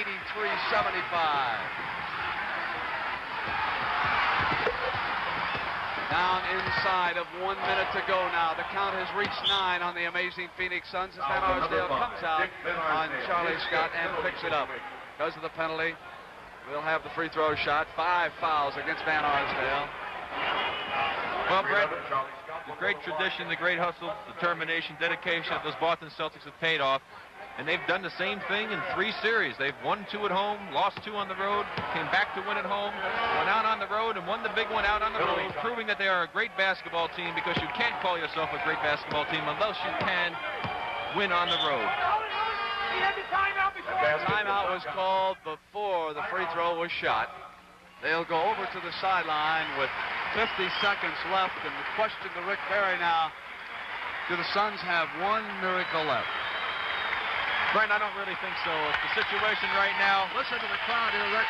Even though they know that it would take that miracle, great sportsmanship down here in Phoenix, because they know what a story this has been. Here's a team that finished 2 games over 500 in the regular season. They came up in the Western Conference Championship Series against Rick Barry and the defending champion Golden State Warriors, and they drove Al Allen's and his team into a 7th game, and they won up in Oakland. And here they have forced the Boston Celtics to 6 games in the Boston Garden in a basketball game that no one will ever forget. The Phoenix Suns led it only twice, and they forced 3 overtime. They have not lost this series. They are just going to run out of time. Well, it's a situation where the Boston Celtics have come through what I think is also under pressure. They've had some of the men on their team hurt, been playing a lot of time. Dave Cowens playing 45 minutes a game. John Havlicek with the bad foot. But yet, they continually hang tough. They stay in there. As Sonny Hill pointed out, they bend, but they never seem to break. They're the type of team that will always be in there. Certainly, they made mistakes and did not execute well, but when the chips were down, they came through with the effort that was necessary, forcing turnovers by the Suns, and that probably was the biggest turnaround in this basketball game. The Phoenix Suns, with those early turnovers, I think really hurt their opportunities to beat the Celtics here, and you're taking a look at the trophy that they're playing for, which will spend the next season at Boston Garden. Walter Brown Memorial Trophy. Charlie Scott. And Alvan Adams yanked down the missed free throw. 84-75. Lead pass to Sobers. 40 seconds. Gar Heard. High arch. Van Arsdale taps it back in. 84-77 and 40 seconds. Pressure in the backcourt. Havlicek off to Charlie Scott on the wing, left alone because they were double teaming the ball. Scott gives it up to White. We've got 30 seconds. Last 30 seconds. JoJo gave it up and he traveled. 84-77. They can make it 79 with a quick hoop right now. McLeod saying quickly to Ricky Sobers, go fast. And here comes Sobers. Clock down inside of 25. Sobers up on. He's got it. He'll come to the line. Hold on, everybody. 23 seconds. This team won't quit. Grant, you can't say enough about the Phoenix Suns and their dedication, determination to hang tough. They're coming back again, bringing it up the floor. You'll watch Sobers take it and try to go to the basket. Now watch Paul Silas. He moves his right shoulder into Ricky Sobers, picks up the foul. The ball goes in. He has a chance now to cut this lead down to 4 points with 23 seconds to go. And as long as the Boston Celtics don't get overcautious and careless with that basketball, they should be able to run the clock down. A 4-point lead in the final seconds. Phoenix with pressure. Here's Hondo. Off now to JoJo White. He's left alone. Dribbling it down to kill the clock. White double team. Gar Heard came over on him and hit White and picked up the foul. Well, what the officials did not see was that in the backcourt when they had the ball, Curtis Perry ran over and just grabbed Paul Silas trying to pick up the foul in the backcourt because Paul Silas is not a good free throw shooter. The last fellow they wanted to send to the line was JoJo White, who was an excellent shooter.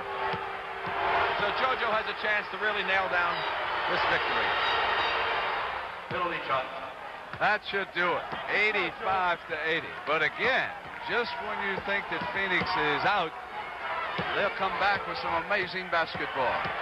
It has been a splendid series. Alvan Adams out. Here's Sobers with 10. Charlie Scott steps in. He stepped on that midcourt line. I'm not sure anybody picked it up. But he didn't go over it, Brent. You must go back over that midcourt line for it to be a backcourt violation. Rick, they're going to sell this floor. This will be the last basketball game ever played on it. $10 a square foot, and I understand they'll take in about, $60,000, and a new floor will cost them $40,000. So for $10 a square foot, you can have a little piece of history here in Phoenix. I'm glad they're doing it, too, because this floor is really bad. It's got a lot of dead spots in it. It's 87-80. Last 6 seconds of an NBA championship. It is all over. It has come to an end, and the Boston Celtics have won their 13th NBA championship. Hondo John Havlicek with possession of the ball, and the players are meeting here at midcourt, congratulating each other. It has been that kind of a battle here. Cowens and Don Nelson. Charlie Scott going off. Dr. Silver, the officials filing away. And there, of course, is JoJo White, who had an incredible series for the Boston Celtics. Played 60 minutes on Friday night, came back, and don't forget, we'll be going inside the victorious locker room. Mendy Rudolph will be in there. We'll find out who our MVP is.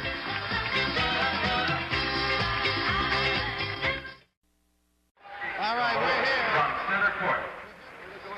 JoJo White, on behalf of the CBS crew, your award, a gold watch for the most valuable player in the championship series. Congratulations to you. Thanks a lot, Mindy. I really wish it was 12 watches in here. Everybody stuck together, and they pulled when we were down a couple of times, and we fought back, and I'm just happy that we were able to win it again. JoJo, you had a heck of a series. You led the club when you had to. You did a lot of scoring, a lot of defense. Again, I can't say enough about your play.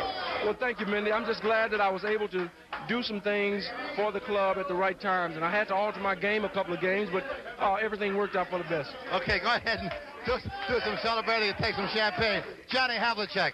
I got John Havlicek here, the captain of the Celtics. John, congratulations to you. Thank you, Mindy. This is the 8th one for me, and probably the most toughest because I really wasn't up to par, and, JoJo came along and played magnificently. We finally kept Dave in a ball game for a whole time without fouling out, and he proved to be the difference. And, of course, Silas is the type of player I appreciate who does his job day in and day out. And, there's been a lot of things happening to us, and, we've tried to... We just got splashed with some champagne from Red Auerbach here. Well, that's one of those things that happen with a championship, I guess, but we're just very fortunate. I'm happy with this one, and I don't know. Why don't you talk to Paul Silas? Okay, John. Come over here, Paul. Yeah. All right, Big Paul, number 35. Congratulations to you. And it was a great win. I tell you, give Phoenix a lot of credit. They hung right in there tough, but, I think we were the better team today. Yes, you were. No question about it. You hung in there all the way. They tied the score on you. You come down deep and come off for some more play. Yeah, we kept our poise out there today. We didn't let them rattle us, and, they pressured us, but they just couldn't make that big spurt to put it away. So we're just elated over the win. Okay, my man, go get some champagne. Charlie Scott, come over here, Charlie. Congratulations to you. If there's ever a game you needed to break out of your shooting slump, it was today. Congratulations. Thank you. Well, we worked hard for this all year, and people didn't think we were going to make it, and I'm just glad with a great series. Phoenix Suns was a great ball club. They played great, and I think it's a tribute to the NBA that it could be such a great series, and it's good to be a champion. Okay, Charlie, congratulations. Let's go to John McLeod with Sonny Hill. We'll be back here. How about you, redhead, didn't you? Overall, we had one outstanding year. It appeared to us in the first half we were a little bit flat, and that may have been as a result of all the energy expended in. We've got the victory cigar. Go ahead, Red, light it up. All right. There he goes. I'll tell you something. I'm extremely proud of this ball club because at the beginning of the year it didn't figure. We lost Cheney, made a little trade. But by golly, I tell you, they kept scrapping and scrapping. And I want to say this publicly. I want to congratulate everybody in the ball club. But when a John Havlicek could spend 7 hours soaking his foot in ice, that's dedication. And that's where those people out there should know. I tell you, it's unbelievable. 7 hours a day. He carries around a little tub. And everybody else, you should see this ball club. Harmony's this one. One last word. Herb Levin, come over here. The president of the ball club. Congratulations to you. Thank you very much. I just want to say that this is a great tribute to a great ball club, and especially in this year, because I think that the teams are most well-balanced of any time in the history of the NBA. And I also want to pay a great tribute to the Phoenix Suns because they gave us one heck of a battle. And I'm so happy. Come here, Harold. My partner, Harold Lipton, I'm sure feels the same way. I certainly do. A great tribute to the league, to the teams, especially to the Celtics and to the boys who did a fantastic job. And I want to tell you, Tommy Heinsohn deserves... Where is Tommy? Tommy Heinsohn out here. Great job. Where is Tommy Heinsohn? Let me see him if he's over here someplace. Heinsohn? Tommy Heinsohn, get him over here. Okay. Come here, Tommy. Here he is. Tommy Heinsohn, the coach, over here. Let me have that camera on Tommy. Over here. You're not going to throw me out of the bar now, are you? Congratulations to you. Congratulations. Yes, sir. All right. Go ahead and do it, Larry. John, Tom, come on. You help Lipton. Come on, John. All right. From the bottom. All right. Here we go. We love it! Where's John? What can I say? That's super. Beautiful, Pep. What is this? The 19th? This is my first time around, Tom, but I'm happy to be here to make this presentation for the world champions. Once again, this trophy goes back to 1913, Red. It's a marvelous one. You've been on there before. You're world champions again, and the NBA is proud of you, and the whole country's proud of you. John, Tom, Red. All right, Tommy, let me hear you say it. Let me hear you say it. You can't throw me out of the bar now, Mindy. Huh? I'm going to... And all the other stuff, I think it was a great series against a real fine competitive Phoenix ball club that is going to have to be reckoned with in the future. They're spunky. They came at us. I think our guys were tremendously spunky. We're not the youngest of ball clubs, and we came at them, and the way to beat this team was to run. And guys like Havlicek with injuries were really pushing up the floor, and I think that's just tremendous. Okay, we'll be right back with more from the Boston locker room with Larry O'Brien, Red Auerbach, Tommy Heinsohn, Herb Levin, John Havlicek. A very, very happy room. Stay with us. Come on, John, get in here. Hey, Pete Rose, what's a man really want from an aftershave? Not fancy perfume. Or fancy bottles. Not fancy prices. No! A man wants to smell like a man. There's something about Aqua Velva. He wants to be cool and refreshed. There's something about Aqua Velva. A man wants to feel like a man. Feel like a man. 'Cause there's something about an Aqua Velva man. We're having a champagne party here between Red Auerbach and Dave Cowens, and I'll tell you, Red Auerbach is loaded with champagne. David, congratulations. Thank you very much. It's a pleasure. Believe me. I only had this feeling once before, and it hasn't diminished any the second time.